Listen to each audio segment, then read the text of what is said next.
ಬಂಧುಗಳೇ ನಮಸ್ಕಾರ. ನಾನು ರವಿಕೃಷ್ಣ ರೆಡ್ಡಿ, ಕರ್ನಾಟಕ ರಾಷ್ಟ್ರ ಸಮಿತಿ ಪಕ್ಷದ ಗೌರವಾಧ್ಯಕ್ಷ. ಇವತ್ತು ಜುಲೈ 4, 2026. ಈಗ ನಾನು ನನ್ನ ಜೊತೆಗೆ ನಮ್ಮ ಪಕ್ಷದ ಸಂಘಟನಾ ಕಾರ್ಯದರ್ಶಿ ರಮೇಶ್ ಗೌಡ್ರಿದ್ದಾರೆ, ಮಂಡ್ಯ ಉಸ್ತುವಾರಿ.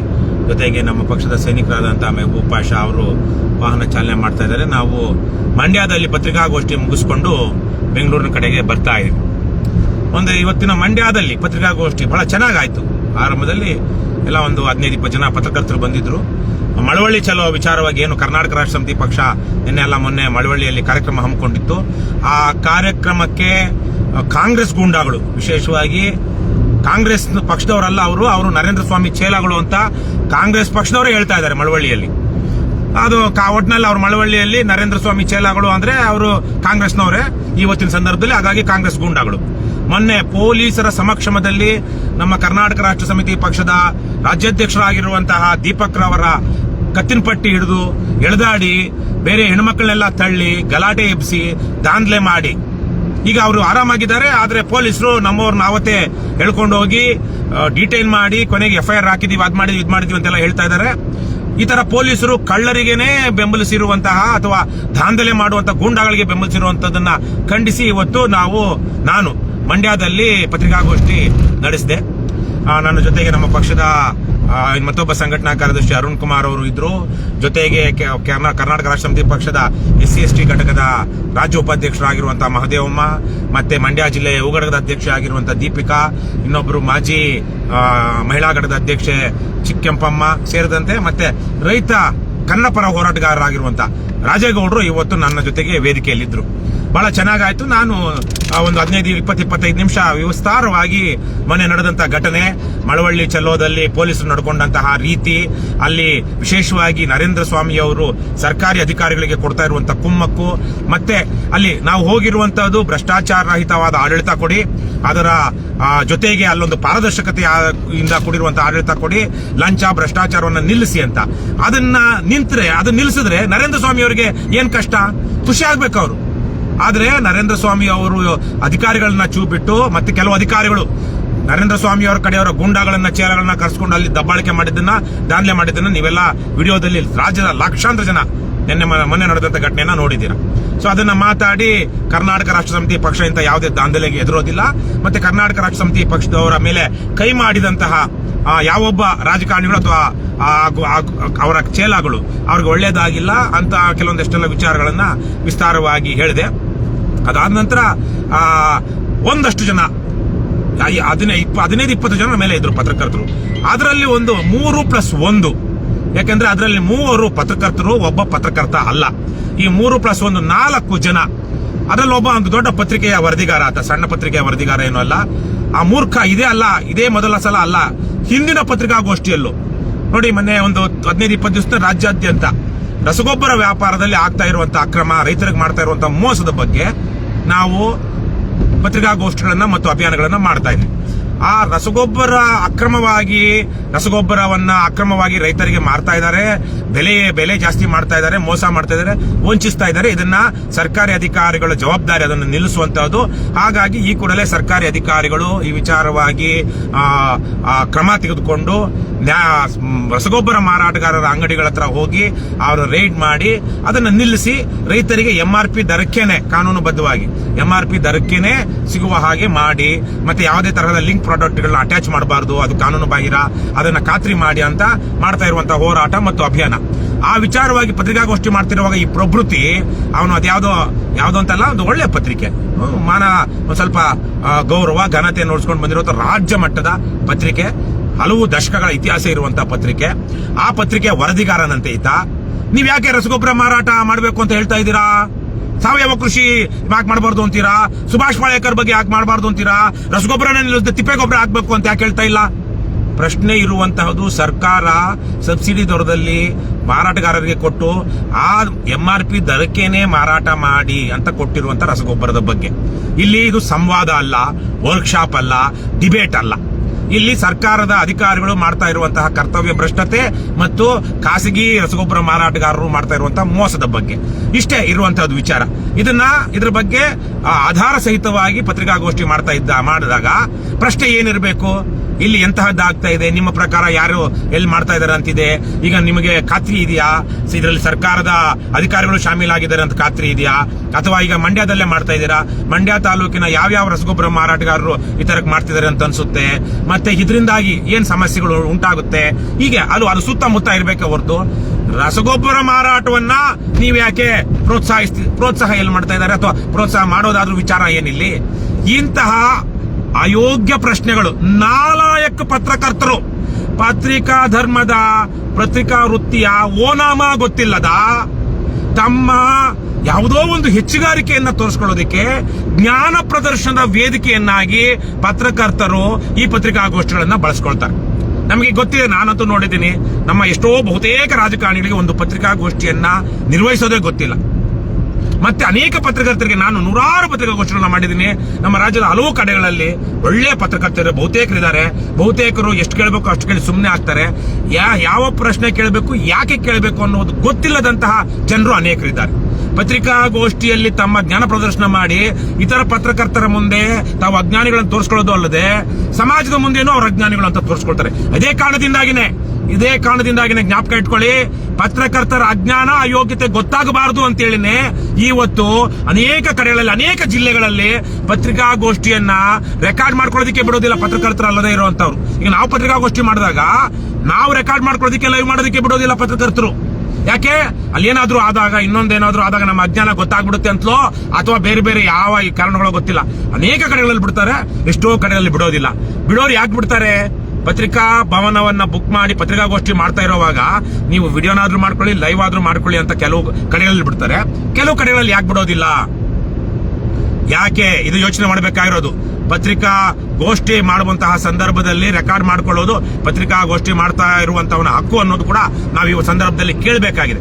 ಇರ್ಲಿ, ಈ ಹೊತ್ತಿನ ಪತ್ರಿಕಾಗೋಷ್ಠಿಯಲ್ಲಿ ಈ ಪ್ರವೃತ್ತಿ, ಮೊನ್ನೆ ಅದೇ ರಸಗೊಬ್ಬರದ ವಿಚಾರವಾಗಿ ನೀವು ರಸಗೊಬ್ಬರ ವ್ಯಾಪಾರದ ಬಗ್ಗೆ ಯಾಕೆ ಮಾಡ್ತಾ ಇದ್ದೀರಾ, ಅದು ಸಾವಯವ ಕೃಷಿ ಬಗ್ಗೆ ನೀವು ಮಾತಾಡಬೇಕು. ಒಂದು ರಾಜಕೀಯ ಪಕ್ಷವಾಗಿ ಸಮಾಜದಲ್ಲಿ ನಡೆಯುತ್ತಿರುವಂತಹ ಅವ್ಯವಹಾರ, ಅಕ್ರಮ, ಭ್ರಷ್ಟಾಚಾರದ ಬಗ್ಗೆ ಪತ್ರಿಕಾಗೋಷ್ಠಿ ಮಾಡ್ತಿರುವಾಗ ಈ ಮೂರ್ಖ ಇಂತಹ ಪ್ರಶ್ನೆಯನ್ನ ಕೇಳಿದ್ನಂತೆ. ಇವತ್ತು ಅದೇ ಮೂರ್ಖ ಮೊದಲ ಪ್ರಶ್ನೆನೇ ಇವತ್ತು ಆತ ಕೇಳಿದ್ದು, ನೀವು ಕರ್ನಾಟಕ ರಾಷ್ಟ್ರ ಸಮಿತಿ ಪಕ್ಷದವರು ಹೋರಾಟ ಮಾಡ್ತಾ ಇರೋ ರೀತಿ ಸರಿ ಇಲ್ಲ, ನೀವು ಕಾನೂನು ಬಾಹಿರವಾಗಿ ನಡ್ಕೊಳ್ತಾ ಇದ್ದೀರಾ, ನೀವು ಸರ್ಕಾರಿ ಕಚೇರಿಗಳಿಗೆ, ಇನ್ನು ಅವನು ಸೇರಿದಂತೆ ಆಮೇಲೆ ಇನ್ನೊಂದಿಬ್ರು ಅವರು ಮಾತಾಡೋರು, ದಾಳಿ ಮಾಡ್ತೀರಾ. ಈ ಮೂರ್ಖರಿಗೆ freedom of expression, freedom of speech section ಇದು ಏನು ಆರ್ಟಿಕಲ್ 19(1)A ನಲ್ಲಿದೆ, 1B ನಲ್ಲಿ ಫ್ರೀಡಮ್ ಟು ಅಸೆಂಬಲ್, ಶಾಂತಿಯುತವಾಗಿ ನಾವು ಗುಂಪುಗೂಡುವುದು, ನ್ಯಾಯ ಕೇಳುವುದು, ಪ್ರಶ್ನೆ ಮಾಡುವುದು ಸಹ ನಮ್ಮ ಸಂವಿಧಾನದಲ್ಲಿ ಮೂಲಭೂತ ಹಕ್ಕುಗಳಲ್ಲಿ ಅಡಕವಾಗಿದೆ ಅನ್ನುವಂತಹ ಜ್ಞಾನವೇ ಇಲ್ಲ ಇವರಿಗೆ.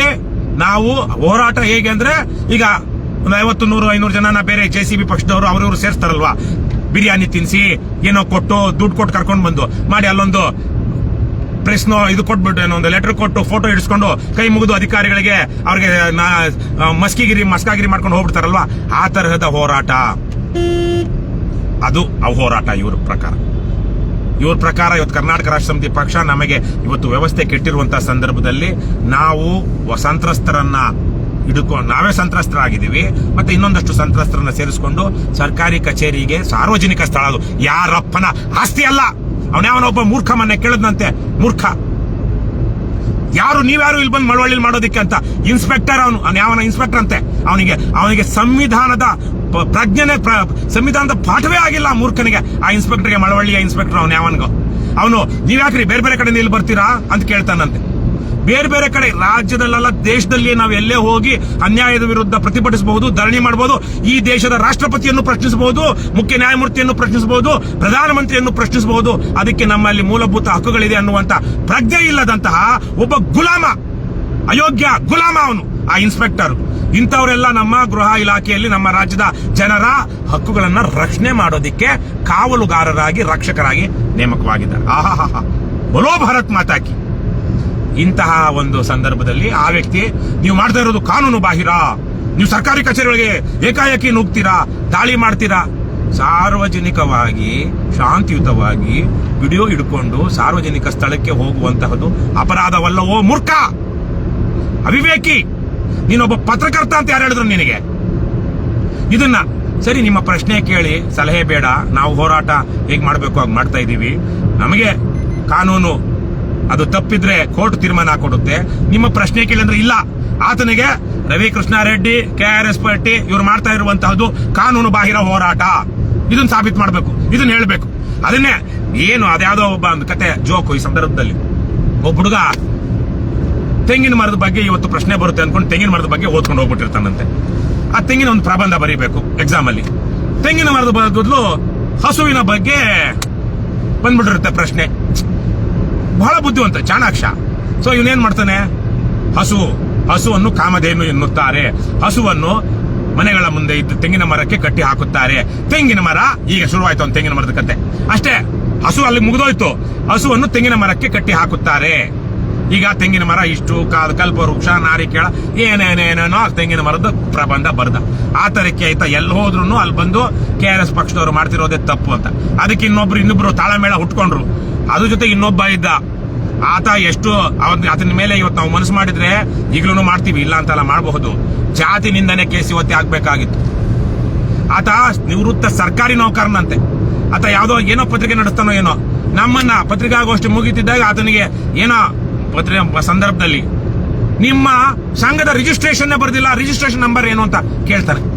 ಕರ್ನಾಟಕ ರಾಷ್ಟ್ರ ಸಮಿತಿ ಪಕ್ಷ ಅನ್ನುವಂತ ಹೆಸರನ್ನು ಕೇಳಿಲ್ಲದಂತಹ ಪತ್ರಕರ್ತ ಮಂಡ್ಯದಲ್ಲಿದ್ದಾನೆ. ಬೇರೆ ಎಲ್ಲೆಲ್ಲೋ ಇರಬಹುದು, ಇಲ್ಲ ಅಂತ ಹೇಳಲ್ಲ, ಆದ್ರೆ ಮಂಡ್ಯದಲ್ಲೂ ಇದ್ದಾನೆ. ಮೊದಲ ಸಾಲಿನಲ್ಲಿ ಕೂತಿದ್ದ ಅವನು. ಇದು ಕರ್ನಾಟಕ ರಾಷ್ಟ್ರ ಸಮಿತಿ ಅನ್ನುವಂಥದ್ದು ಸಂಘಟನೆಯೋ ಪಕ್ಷವೋ ಅಂತ ಗೊತ್ತಿಲ್ಲ. ನಿಮ್ಮ ಸಂಘಟನೆಯ ರಿಜಿಸ್ಟ್ರೇಷನ್, ನಿಮ್ಮ ಸಂಘ ರಿಜಿಸ್ಟರ್ ಆಗಿದೆಯಾ ಅಂತ ಕೇಳ್ತಾನೆ. ಇದೊಂದು ರಾಜಕೀಯ ಪಕ್ಷ, ಚುನಾವಣೆಗಳು ನಡೆಸ್ತಾ ಇದೆ, ಅಭಿಯಾನಗಳು ಮಾಡ್ತಾ ಇದೆ. ನಿನ್ನೆ ಏನ್ ಆಗಿದೆ ಎಲ್ಲ ನಾನು ಹೇಳಿದ್ದೀನಿ. ನಮ್ಮ ಪಕ್ಷದ ಅಧ್ಯಕ್ಷರ ಮೇಲೆ ನಿನ್ನೆ ಮೊನ್ನೆಯಲ್ಲಿ ಮಳವಳ್ಳಿಯಲ್ಲಿ ಕಾಂಗ್ರೆಸ್ ಗುಂಡಾಗಳು ಹಲ್ಲೆ ಮಾಡಿದ್ರು ಅಂತೆಲ್ಲ ಹೇಳಿದ್ದೀನಿ. ಆದ್ರೂ ರಾತ್ರಿ ಎಲ್ಲ ರಾಮಾಯಣ ಕೇಳಿ ಬೆಳಗ್ಗೆ ರಾಮನಿಗೂ ಸೀತೆಗೂ ಏನ್ ಸಂಬಂಧ ಅಂದ್ರಲ್ವಾ? ಅವರಿಗಿಂತ ಅವಿವೇಕಿ ಇವನು. ಇವ್ರು ಯಾರಿಗೂ ನಂಗೆ ಮರ್ಯಾದೆ ಕೊಡಬೇಕು ಅಂತ ಅನ್ನಿಸ್ತಾರ? ಕೊಡೋದಿಲ್ಲ ನಾನು. ಏನ್ ಹೇಳ್ತಾನೆ, ನಿಮ್ಮ ಸಂಘ ರಿಜಿಸ್ಟರ್ ಆಗಿದೆಯಾ, ರಿಜಿಸ್ಟ್ರೇಷನ್ ನಂಬರ್ ಅಲ್ಲಿ ರಿಜಿಸ್ಟ್ರೇಷನ್ ನಂಬರ್ ಯಾಕೆ ಹಾಕಿಲ್ಲ ಅಂತಾನೆ. ಇಂಥವ್ರನ್ನೆಲ್ಲ ಮಂಡ್ಯ ಪತ್ರಿಕಾ ಭವನದ ಪತ್ರಕರ್ತರ ಸಂಘದ ಎಲ್ಲ ಪದಾಧಿಕಾರಿಗಳಲ್ಲಿ ನಾನು ಕೈ ಮುಗಿದು ಮನವಿ ಮಾಡ್ತೀನಿ. ದಯವಿಟ್ಟು ಪತ್ರಕರ್ತರಿಗೆ, ನಿಮ್ಮ ಜಿಲ್ಲೆಯ ಅಥವಾ ನಿಮ್ಮ ಸಂಘದ ಮಂಡ್ಯ ನಗರದ ಪತ್ರಕರ್ತರಿಗೆ ಒಂದು ಕ್ರಾಶ್ ಕೋರ್ಸ್ ಮಾಡಿ. ಪತ್ರಿಕಾಗೋಷ್ಠಿಯಲ್ಲಿ ಯಾರು ಭಾಗವಹಿಸಬೇಕು, ಯಾಕೆ ಭಾಗವಹಿಸಬೇಕು, ಹೇಗೆ ಭಾಗವಹಿಸಬೇಕು, ಏನ್ ಪ್ರಶ್ನೆಗಳನ್ನ ಕೇಳಬೇಕು, ಏನ್ ತಿಳ್ಕೊಂಡಿರ್ಬೇಕು, ಏನ್ ಹೋಮ್ ವರ್ಕ್ ಮಾಡ್ಕೊಂಡು ಬಂದಿರಬೇಕು, ನಮ್ಮ ಪತ್ರಕರ್ತರ ಗೌರವ ಘನತೆಯನ್ನ ಪತ್ರಿಕಾಗೋಷ್ಠಿ ಉದ್ದೇಶಿಸಿ ಮಾತನಾಡುತ್ತಿರುವವರ ಮುಂದೆ ಹೇಗೆ ಎತ್ತಿ ಹಿಡಿಯಬೇಕು, ವೃತ್ತಿ ಧರ್ಮವನ್ನ, ವೃತ್ತಿಪರತೆಯನ್ನ ನಾವು ಯಾವ ರೀತಿಯಲ್ಲಿ ಪಾಲಿಸಬೇಕು ಮತ್ತು ಎತ್ತಿ ಹಿಡಿಯಬೇಕು ಅನ್ನುವಂತಹ ಒಂದು ಅರ್ಜೆಂಟ್ ಆಗಿ, ಅತಿ ತುರ್ತಾಗಿ ಇವತ್ತು ಅಥವಾ ನಾಳೆಯೋ ಒಂದು ತುರ್ತು ಕ್ರಾಶ್ ಕೋರ್ಸ್ ಅನ್ನ ದಯವಿಟ್ಟು ಮಂಡ್ಯ ಪತ್ರಕರ್ತರ ಸಂಘದ ಯಾರು ಪದಾಧಿಕಾರಿಗಳಿದ್ರು ಕೈ ಮುಗಿದು ಕೇಳ್ಕೊಳ್ತೀನಿ, ದಯವಿಟ್ಟು ಮಾಡಿ. ಆಮೇಲೆ ಇಂತಹ ಕೆಟ್ಟ ಅನುಭವ ಕರ್ನಾಟಕ ರಾಷ್ಟ್ರ ಸಮಿತಿ ಪಕ್ಷದವರಿಗೆ ಮಂಡ್ಯದಲ್ಲಿ ಆಗ್ತಾ ಇರುವಂತಹದ್ದು ಮೊದಲನೆಯದಲ್ಲ. ಹಿಂದೆಯೂ ನಮ್ಮ ಪಕ್ಷದ ಕಾರ್ಯಾಧ್ಯಕ್ಷರಾಗಿದ್ದಂತಹ ದಿವಂಗತ ಲಿಂಗೇಗೌಡರಿದ್ದಾಗ್ಲೂ ಕೆಲವು ಪತ್ರಕರ್ತರು, ಕೆಲವರು, ಆದ್ರೆ ಮಿಕ್ಕವರು ಅದು ನಮಗೆ ಸಂಬಂಧಪಟ್ಟಿದ್ದಲ್ಲ ಅಂತಲೋ, ಅಥವಾ ನಾವು ಮಾತಾಡೋದು ಚೆನ್ನಾಗಿರೋಲ್ಲ ಅಂತಲೋ, ಅಥವಾ ಯಾವ್ಯಾವ್ದೋ ವೃತ್ತಿ ಸಂಬಂಧಿತ ಕಾರಣಗಳು, ಪರ್ಸನಲ್ ಕಾರಣಗಳು ಇರಬಹುದು, ಅಲ್ಲಿ ಮಾತನಾಡದೇ ಇದ್ದಾರೆ. ಇವತ್ತು ನಮ್ಗೆ ಆಚೆ ಬಂದಾಗ ಒಬ್ಬ ಪತ್ರಕರ್ತರು ಬಂದು, ನೀವು ಬಹಳ ಒಳ್ಳೆ ಕೆಲಸ ಮಾಡಿದ್ರಿ, ಇವತ್ತು ನಾನು ಪತ್ರಿಕಾ ಭವನದಲ್ಲಿ ಆದಂತಹ ಘಟನೆ ಬಗ್ಗೆ ನಾನು ವಿಷಾದಿಸ್ತೇನೆ ಅಂತೇಳಿ ಪತ್ರಕರ್ತರು ಅವರು ಕ್ಷಮೆ ಕೇಳಿದ್ರು, ನಮ್ಮನ್ನ ಪತ್ರಕರ್ತರು ಕೇಳಿದ್ರು. ಹಾಗಾಗಿ ಆಮೇಲೆ ಹಾಗೆ ಹಲವು ಸಂದರ್ಭಗಳಲ್ಲಿ, ಎಷ್ಟೋ ಸಂದರ್ಭಗಳಲ್ಲಿ ಮಂಡ್ಯದಲ್ಲಿ ನಮ್ಮ ಪತ್ರಿಕಾಗೋಷ್ಠಿ ದುಡ್ಡು ಕೊಟ್ಟಿರ್ತೀವಿ, ಬೇರೆ ಕಡೆಗಳಿಂದ ಸಾವಿರಾರು ರೂಪಾಯಿ ಖರ್ಚು ಮಾಡ್ಕೊಂಡು ಬಂದು ಅಲ್ಲಿ ಒಂದು ದಿವಸ ಎಲ್ಲ ಇದಕ್ಕಾಗಿ ಕೊಟ್ಟು ಪತ್ರಿಕಾಗೋಷ್ಠಿ ಮಾಡಿರ್ತೀವಿ. ಎಷ್ಟೋ ಪತ್ರಿಕೆಗಳಲ್ಲಿ ಬರೋದೇ ಇಲ್ಲ, ನಾವು ಕೇಳಿಲ್ಲ, ಯಾಕೆ ಬಂದಿಲ್ಲ ಅಂತ ಯಾವಾಗಲೂ ಅಪರೂಪಕ್ಕೆ ನಮಗೇನು ಗೊತ್ತಿದ್ರು ಅಥವಾ ಯಾರಿಗೂ ಸಂಬಂಧಪಟ್ಟವ್ರಿಗೆ ಕೇಳಿರ್ತೀವಿ ಹೊರತು ಅದ್ರ ಬಗ್ಗೆ ನಾವು ತಲೆನೇ ಕೆಡಿಸ್ಕೊಂಡಿಲ್ಲ. ಮಾಡ್ತೀವಿ, ಪತ್ರಿಕಾಗೋಷ್ಠಿ ಮಾಡಿದ್ದೀವಿ, ಮಾಡುವುದು ನಮ್ಮ ಧರ್ಮ, ಮಾಡುವುದು ನಮ್ಮ ಕರ್ತವ್ಯ, ಮಾಡುವುದು ಅವರ ಕರ್ತವ್ಯ. ವರದಿ ಮಾಡಿಲ್ವಾ, ಬಹುಶಃ ಅದು ಕರ್ತವ್ಯದ ಭಾಗವೇ ಆಗಿರಬಹುದು, ಇದು ಮುಖ್ಯ ಅಲ್ಲ ಅನ್ಸಿರ್ಬಹುದು, ಹೇಗೋ ಅಂದ್ಕೊಂಡು ನಾವು ಸುಮ್ಮನೆ ಇದ್ದೀವಿ. ಆದರೆ ಬೇರೆ ಕಡೆಗಿಂತ ಮಂಡ್ಯದಲ್ಲಿ ಅನೇಕ ಸಂದರ್ಭಗಳಲ್ಲಿ ನಮ್ಮ ಅನೇಕ ಪ್ರಮುಖ ಪತ್ರಿಕಾ ಗೋಷ್ಠಿಗಳು ಸರಿಯಾಗಿ ವರದಿಯಾಗಿಲ್ಲ, ವರದಿಯೇ ಆಗಿಲ್ಲ ಎಷ್ಟೋ ಸಂದರ್ಭಗಳಲ್ಲಿ. ನಾನು ಹೋದಾಗ ಒಂದಷ್ಟು ಆಗಿದೆ, ಆದರೆ ನಮ್ಮ ಪಕ್ಷದ ಅನೇಕ ಮುಖಂಡರುಗಳು ಅನೇಕ ಸಂದರ್ಭಗಳಲ್ಲಿ ಮಾಡಿರುವಂತದ್ದು ಎಷ್ಟು 500,000 ಎಷ್ಟು ಕೊಡ್ರೆ ಅಲ್ಲಿ ಫೀಸು ನೋಡ್ರೆ ಪತ್ರಿಕಾ ಭವನದ ಫೀಸ್ ಎಷ್ಟು ಮಂಡ್ಯದಲ್ಲಿ? 2,000 ರೂಪಾಯಿ. 2,000 ರೂಪಾಯಿ. ಇದೊಂದು ಯಾರ್ದೋ ಅಡ್ಬಿಟ್ಟಿ ದುಡ್ಡಲ್ಲ, ದಯವಿಟ್ಟು ಇದು ಜನ ತಮ್ಮ ಕಷ್ಟಾರ್ಜಿತವಾದದನ್ನ ಕರ್ನಾಟಕ ರಾಷ್ಟ್ರ ಸಮಿತಿ ಪಕ್ಷಕ್ಕೆ 50, 100, 500 ಹೀಗೆ ದೇಣಿಗೆ ಕೊಟ್ಟು ನಡೆಸ್ತಾ ಇರುವಂತಹ ಪಕ್ಷದ ಅವರು ಮಾಡ್ತಾ ಇರುವಂತಹ ಪತ್ರಿಕಾಗೋಷ್ಠಿ. ಅಷ್ಟಾದ್ರೂ ಬಹಳ ಪ್ರಮುಖವಾದ ವಿಚಾರ ಆಗಿದ್ರು ಒಂದು ಪತ್ರಿಕೆಯಲ್ಲೂ ಬರದೇ ಇರುವಂತಹ ಉದಾಹರಣೆಗಳು ಹಲವಾರು ಇವೆ. ಆದ್ರೆ ಅದು ಬೇಸರ ಇದೆ ನಮಗೆ. ಅದು ನಾವೇನು ಹೇಳ್ಕೊಂಡು ಓಡಾಡಿರಲಿಲ್ಲ. ಇವತ್ತು ಹೇಳ್ತಾ ಇದ್ದೀನಿ ನಾನು. ಹಾಗಾಗಿ ಇವತ್ತು ನಿಜಕ್ಕೂ ಪತ್ರಕರ್ತರ ಗೌರವ ಮತ್ತು ಘನತೆಗೆ ತಕ್ಕದಲ್ಲದ ರೀತಿಯಲ್ಲಿ ಕೆಲವು ಪತ್ರಕರ್ತರು 3+1 4 ಜನ ನಡ್ಕೊಂಡಿದ್ದಾರೆ. ನಾನು ನೇರವಾಗಿ ಹೇಳಿದ್ದೀನಿ, ನೀವು ಇಂತಹ ಪ್ರಶ್ನೆ ಕೇಳೋದ್ರ ಮೂಲಕ ನೀವು ಪತ್ರಕರ್ತ ವೃತ್ತಿ ಮಾಡೋದಕ್ಕೆ ನಾಲಾಯಕ್. ಇಂತಹ ಪ್ರಶ್ನೆಯನ್ನ ನೀವು ಕೇಳಬಾರ್ದಿತ್ತು. ನಾಲಾಯಕ್ ಅಂದ್ರೆ ಲಾಯಕ್ ಅಂದ್ರೆ ಏನು? ಯೋಗ್ಯ, ಅರ್ಹ. ವಿರುದ್ಧಾರ್ಥ. ಇನ್ನು ಅನರ್ಹರು, ಅಯೋಗ್ಯರು ನೀವು ಪತ್ರಕರ್ತರಾಗೋದಿಕ್ಕೆ ಅಂತ ಆ 3 ಜನಕ್ಕೆ 4ನೇವನಂತೂ ಪಾಪ ಮಧ್ಯೆಲ್ಲೇ ಓಡೋಗ್ಬಿಟ್ಟ. ನಮ್ಮ ಆ ಪತ್ರಿಕಾಗೋಷ್ಠಿ ಆದ್ಮೇಲೆ ಆ ಅನ್ನದಾನಿ ಅವರು, ಮಾಜಿ ಶಾಸಕರು ಮಳವಳ್ಳಿಯವರು, ಅದೇನೋ ಅವರು ಇವತ್ತೇ ಮಾಡ್ತಾ ಇದ್ರು. ಅವರು ಮಾಡ್ತಿದ್ದ ಅಂದಾಗ ನಮ್ಮನ್ನ ನಿಮ್ಮ ಪಕ್ಷದಲ್ಲ ಸಂಘದ ರಿಜಿಸ್ಟ್ರೇಷನ್ ನಂಬರ್ ಏನು, ಯಾಕೆ ಹಾಕಿಲ್ಲ, ರಿಜಿಸ್ಟರ್ ಆಗಿದೆಯಾ ಅಂತ ಕೇಳಿದಂತ ಪ್ರವೃತ್ತಿ ಒಬ್ಬ ನಿವೃತ್ತ ಸರ್ಕಾರಿ ನೌಕರನಂತೆ ಕಂದಾಯ ಇಲಾಖೆನಲ್ಲಿ ಆತ ಮಧ್ಯದಲ್ಲೇ ಓಡೋದ. ಹಾಗಾಗಿ ಆತನ ಬಿಟ್ಟು ಮಿಕ್ಕ 3 ನಾನು ಕೇಳುವಂತದ್ದು, ದಯವಿಟ್ಟು ಬದಲಾಗಿ. ಬೇರೆಯವ್ರನ್ನ ಎದುರಿಸೋದಿಕ್ಕೆ ಬೆದರಿಸೋದಿಕ್ಕೆ ನೀವು ಪ್ರಶ್ನೆಗಳು ಕೇಳಿ ಕುಗ್ಗಿಸ್ತೀರಲ್ವಾ? ನಿಮ್ಮ ದೊಡ್ಡಸ್ತಿಕೆಯನ್ನ ತೋರಿಸ್ಕೊಂಡು ನೀವು ಪತ್ರಕರ್ತರು ದೊಡ್ಡ ಮನುಷ್ಯರಾಗಲಾರಿರಿ. ನಾನು ಇಂಥ ಪ್ರಶ್ನೆ ಕೇಳೋಂತವ್ರಿಗೆ, ಈ 3 ಜನ ಅಂತ ಹೇಳ್ತೀರ ಅಂತವ್ರಿಗೆ ದೊಡ್ಡತನ ತೋರಿಸಿ, ಒಂದು ಸೌಜನ್ಯ ತೋರಿಸಿ. ಅನೇಕ ಜನ ನಮಗೆ ಎಷ್ಟು ಜನ ನೋಡಿಲ್ಲ ನಾವು, ನಮಗೆಲ್ಲ ಯಾವುದೋ ಒಂದು ಹೋರಾಟ ಇಟ್ಕೊಂಡು, ಯಾವುದೋ ಒಂದು ನೋವಿನ ಸಮಸ್ಯೆ ಇಟ್ಕೊಂಡು ನೊಂದಿರೋರು ಬೆಂದಿರೋರು ಬಂದು ಏನೋ ಪತ್ರಕರ್ತರಿಗೆ ಹೇಳಿದ್ರೆ, ಮಾಧ್ಯಮವನ್ನು ಉದ್ದೇಶಿಸಿ ಮಾತಾಡಿದ್ರೆ, ಪತ್ರಿಕಾಗೋಷ್ಠಿ ಮಾಡಿದ್ರೆ ನಮ್ಗೇನಾದ್ರು ನ್ಯಾಯ ಸಿಗಬಹುದಾ ಅನ್ನುವಂತಹ ಒಂದು ನೋವಿನಲ್ಲಿ, ದುಃಖದಲ್ಲಿ, ದುಮ್ಮಾನದಲ್ಲಿ, ಅನಿವಾರ್ಯತೆಯಲ್ಲಿ, ಅಸಹಾಯಕತೆಯಲ್ಲಿ ಬಂದು ಅಲ್ಲಿ ಕೂತ್ಕೊಂಡಿರ್ತಾರೆ. ನೀವು ಅವರ ಮುಂದೆ ಎಲ್ಲ ಇನ್ಯಾವುದೋ ಒಂದು ಸಂಸ್ಥೆ ಮಾಡ್ಕೊಂಡು ಹೋರಾಟ ಮಾಡ್ತಿರ್ತಾರೆ. ಯಾವುದೋ ಒಂದು ವಿಚಾರಕ್ಕೆ ಪತ್ರಿಕಾಗೋಷ್ಠಿ ಮಾಡೋದಕ್ಕೆ ಬಂದಿರ್ತಾರೆ. ಅವರ ಸಮಸ್ಯೆ ಏನು, ವಿಚಾರ ಏನು ಅಂತ ಅರ್ಥ ಮಾಡಿಕೊಂಡು ಅವರನ್ನ ಇನ್ನಷ್ಟು ಎತ್ತರಿಸುವಂತಹ, ಅವರಿಗೆ ಶಕ್ತಿ ತುಂಬುವಂತಹ, ಅವ್ರ ಆತ್ಮಸ್ಥೈರ್ಯ ತುಂಬುವಂತಹ ಕೆಲಸ ಮಾಡಿ. ನಿಮ್ಮ ಪ್ರಶ್ನೆಗಳನ್ನ ಹೋಗಿ ನಾನು ನೋಡಿದ್ದೀನಿ ಮಂಡ್ಯ ಪತ್ರಕರ್ತರು ಅನೇಕ ಸಲ ನಾನು ವಿಮರ್ಶೆ ಮಾಡಿದ್ದೀನಿ, ಮಾತಾಡಿದ್ದೀನಿ. ಮಂಡ್ಯದ ಹಲವು ಪತ್ರಕರ್ತರು, ಒಳ್ಳೆ ಪತ್ರಕರ್ತರ ಬಗ್ಗೆ ಮಾತಾಡಿದ್ದಾರೆ. ಮಂಡ್ಯದ ಪತ್ರಕರ್ತರಿಗೆ, ಬಹುತೇಕ ಪತ್ರಕರ್ತರಿಗೆ, ವಿಶೇಷವಾಗಿ ದೃಶ್ಯ ಮಾಧ್ಯಮ ಪತ್ರಕರ್ತರಿಗೆ 2 ಪ್ರಶ್ನೆಗಳಿರೋದು. ಇಬ್ಬರಿಗೇನೆ. ಒಂದು ಪ್ರಶ್ನೆ ಕುಮಾರಸ್ವಾಮಿ ಅವರಿಗೆ, ಇನ್ನೊಂದು ಪ್ರಶ್ನೆ ಚಲುವರಾಯಸ್ವಾಮಿ ಅವರಿಗೆ. ಚಲುವರಾಯಸ್ವಾಮಿ ಅವ್ರು ಕಂಡ ತಕ್ಷಣ ಸರ್ ಕುಮಾರಸ್ವಾಮಿ ಅವ್ರು ಹಿಂಗಂದ್ರು, ಏನ್ ಸರ್ ನಿಮ್ಮ ಅಭಿಪ್ರಾಯ ಅಂತ ಕೇಳ್ತಾರೆ. ಅದೇ ಕುಮಾರಸ್ವಾಮಿ ಅವ್ರು ಕಂಡ ತಕ್ಷಣ ಸರ್ ಚಲುವರಾಯಸ್ವಾಮಿ ಅವ್ರು ಹಿಂಗಂದ್ರು, ಏನ್ ಸರ್ ನಿಮ್ಮ ಅಭಿಪ್ರಾಯ ಅಂತ ಕೇಳ್ತಾರೆ. ಇದೇನ್ರಿ ಪತ್ರಕರ್ತರು ಕೇಳುವಂತ ಪ್ರಶ್ನೆಗಳು, ಪತ್ರಿಕಾಗೋಷ್ಠಿಯ ಉದ್ದೇಶಗಳು, ಪತ್ರಿಕಾಗೋಷ್ಠಿಯಲ್ಲಿ ಕೇಳಬೇಕಾಗಿರುವಂತಹ ಪ್ರಶ್ನೆಗಳು ಬೇರೆ ಕುಮಾರಸ್ವಾಮಿ ಅವರಿಗೆ, ಚಲುವರಾಯಸ್ವಾಮಿ ಅವರಿಗೆ ಕೇಳೋದಕ್ಕೆ ಬೇರೆ ಯಾವ ಪ್ರಶ್ನೆಗಳಿಲ್ವಾ? ಅವರು ಕಾಯ್ತಾ ಇರ್ತಾರೆ. ಅವ್ರಿಗೂ ಗೊತ್ತಿದೆ ಈ ಮೂರ್ಖರು ನಾನು ಏನ್ ಕೇಳಿದ್ರು, ನಾವೇನ್ ಹೇಳಿದ್ರು ಅದನ್ನ ಮಾಡೋದಿಲ್ಲ. ನಮ್ಮ ಇಲಾಖೆ ವಿಚಾರವಾಗ್ಲಿ, ರಾಜಕೀಯ ವಿಚಾರವಾಗ್ಲಿ, ಬೆಳವಣಿಗೆಗಳ ಬಗ್ಗೆ ಆಗ್ಲಿ, ಇನ್ಯಾವುದೇ ರಾಜ್ಯದ ಸಮಸ್ಯೆಗಳ ಬಗ್ಗೆ ಆಗ್ಲಿ ಏನ್ ಹೇಳಿದ್ರು ಇವರು ವರದಿ ಮಾಡೋದಿಲ್ಲ. ನಾನ್ ಚಲುವರಾಯಸ್ವಾಮಿನ ಬೈದ್ರೆ ಮಾತ್ರ ಈ ಮೂರ್ಖರು ಅದನ್ನ ವರದಿ ಮಾಡ್ತಾರೆ, ಅಥವಾ ನಾನ್ ಕುಮಾರಸ್ವಾಮಿನ ಬೈದ್ರೆ ಮಾತ್ರ ಈ ಮೂರ್ಖರು ವರದಿ ಮಾಡ್ತಾರೆ ಅನ್ನುವಂಥದ್ದು ಬಹುತೇಕ ಕುಮಾರಸ್ವಾಮಿ ಮತ್ತು ಚಲುವರಾಯಸ್ವಾಮಿ ಅವರಿಗೆ ಗೊತ್ತಾಗ್ಬಿಟ್ಟಿದೆ. ಅದಕ್ಕೆ ಅನ್ಸುತ್ತೆ ಇತ್ತೀಚೆಗೆ ಕುಮಾರಸ್ವಾಮಿ ಅವರು, ಚಲುವರಾಯಸ್ವಾಮಿ ಅವರು ಯಾರೋ ಬೈದ್ರಲ್ಲ ಪತ್ರಕರ್ತರನ್ನ, ಗೌಡ್ರೆ ಯಾರು? ಚಲುವರಾಯಸ್ವಾಮಿ. ಪತ್ರಕರ್ತರಿಗೆ ಮಹಾತ್ಮ ಗಾಂಧೀಜಿ ಅಂತವರು, ಬಾಲಗಂಗಾಧರ್ ತಿಲಕ್ ಅಂತ ಅವರು, ಎಂತೆಂತ ದೊಡ್ಡವರು ಸ್ವಾತಂತ್ರ್ಯ ಹೋರಾಟದಲ್ಲಿ ಮಾಧ್ಯಮಗಳನ್ನ ನಡೆಸಿ ಸ್ವಾತಂತ್ರ್ಯ ಹೋರಾಟವನ್ನ ಕಟ್ಟಿದ್ರು. ನಮ್ಮದೇ ಕರ್ನಾಟಕದಲ್ಲಿ ಎಂತೆಂತ ಪತ್ರಕರ್ತರು ಅನೇಕ ಜ್ವಲಂತ ಸಮಸ್ಯೆಗಳನ್ನ ಪ್ರಭುತ್ವದ ಗಮನಕ್ಕೆ ತಂದು ಬಗೆಹರಿಸೋದಕ್ಕೆ ಪ್ರಯತ್ನ ಮಾಡಿದ್ರು, ಹೋರಾಟಗಳಿಗೆ ಕಾವು ಕೊಟ್ಟರು, ಎಂತೆಂತ ಒಳ್ಳೆ ಕೆಲಸ ಮಾಡಿದ್ದಾರೆ. ಏನ್ರಿ ನೀವು ಹೋಗಿ ಮಾತೆತ್ತಿದ್ರೆ ಗಾಸಿಪ್, 3rd ಕ್ಲಾಸ್ ಯಾವ್ದೋ ಟ್ಯಾಬ್ಲಾಯ್ಡ್ ಅನ್ನು ಮಾಡುವಂತ ಒಂದು ಪತ್ರಿಕಾ ಕರ್ತವ್ಯ ಇದು ಮಾಡ್ತಿರಲ್ಲ, ಪ್ರಶ್ನೆಗಳನ್ನ ಕೇಳ್ತಿರಲ್ಲ. ಸರ್ ಕುಮಾರಸ್ವಾಮಿ ಅವರೇ ಯಾಕೆ ಇವತ್ತು ಚಲುವರಾಯಸ್ವಾಮಿ ಅವರು ಈಗಂದ್ರಲ್ಲ, ಏನ್ ನಿಮ್ಮ ಅಭಿಪ್ರಾಯ? ಅದೇನಾ ಜ್ವಲಂತ ಸಮಸ್ಯೆ? ಅವ್ರಿಗೂ ಗೊತ್ತಿದೆ. ಚಲುವರಾಯಸ್ವಾಮಿ ಅವರು ಒಂದ್ಸಲ ಉಗ್ದಿದ್ದಾರೆ ಅಂತ ನಾನು ಕೇಳಿದ್ದೀನಿ. ಕುಮಾರಸ್ವಾಮಿ ಅವರು ಇವತ್ತಲ್ಲ ನಾಳೆ ಉಗಿತಾರೆ. ಮಾನ ಮರ್ಯಾದೆ ಇರುವಂತಹ ಮಂಡ್ಯದ ಪತ್ರಕರ್ತರ ಇಂಥವ್ರಿಗೆ, ಯಾರಿಗೆ ಈ ತರ ಹೋಗಿ ಉಸ್ಕೊಂಡ್ ಬರ್ತಾರಲ್ವಾ, ಇಂಥವ್ರಿಗೆ ನೀವು ಕಡಿವಾಣ ಹಾಕ್ಬೇಕು. ನಾನು ಮತ್ತೊಮ್ಮೆ ಕೈ ಮುಗಿದು ಮಂಡ್ಯ ಪ್ರಾಮಾಣಿಕ ಪತ್ರಕರ್ತರಲ್ಲಿ, ಪತ್ರಿಕಾ ಭವನದ ಪದಾಧಿಕಾರಿಗಳು, ನೀವೇನು ಪತ್ರಕರ್ತರ ಸಂಘ ಅಂತ ನಿಮ್ದಿದೆ, ಪತ್ರಕರ್ತರ ಸಂಘದ ಪದಾಧಿಕಾರಿಗಳಲ್ಲಿ ಮನವಿ ಮಾಡ್ತೀನಿ, ಪತ್ರಿಕಾಗೋಷ್ಠಿಯಲ್ಲಿ ನಾವು ಹೇಗೆ ನಡೆದುಕೊಳ್ಬೇಕು, ಎಟಿಕೆಟ್ ಆಫ್ ಎನ್ ರಿಪೋರ್ಟರ್ ಅದೇನು, ಒಬ್ಬ ಪತ್ರಕರ್ತ ನಡೆದುಕೊಳ್ಳಬೇಕಾದಂಥ ರೀತಿ ನೀತಿಗಳೇನು ಅನ್ನೋದ್ರ ಬಗ್ಗೆ ಒಂದು ದಯವಿಟ್ಟು ಕ್ರಾಶ್ ಕೋರ್ಸ್ ಮಾಡಿ, ಕೈ ಮುಗಿತೀನಿ. ಆಮೇಲೆ ಕರ್ನಾಟಕ ರಾಷ್ಟ್ರ ಸಮಿತಿ ಪಕ್ಷ ಮಾಡ್ತಿರುವಂಥ ಹೋರಾಟದಿಂದ ಕರ್ನಾಟಕ ರಾಷ್ಟ್ರ ಸಮಿತಿ ಪಕ್ಷದ ಕಾರ್ಯಕರ್ತರು, ಸೈನಿಕರು, ಅವ್ರ ಕುಟುಂಬದವರು ಅವ್ರು ಮಾತ್ರ ಒಳ್ಳೇದಾಗ್ತಿದೆ ಅಂತಿಲ್ಲ. ನಿಮಗೂ ಗೊತ್ತಿದೆ. ಇವತ್ತಿನ ಪತ್ರಕರ್ತರೇ ಹೇಳಿದ್ರು, ಪತ್ರಿಕಾಗೋಷ್ಠಿಗಿಂತ ಗದ್ದಲದ ನಡುವೆನೆ ಪತ್ರಕರ್ತರು ಹೇಳಿದ್ರು, ನೀವು ಮಾಡ್ತಾ ಇರುವಂತಹ ಹೋರಾಟದಿಂದ ಅನೇಕ ಜನರಿಗೆ ನ್ಯಾಯ ಸಿಕ್ಕಿದೆ, ನಾನು ಖುದ್ದು ನೋಡಿದ್ದೀನಿ ಅಂತ ಹೇಳಿದ್ರು. ಇದಕ್ಕಿಂತ ಬೇಕಾ?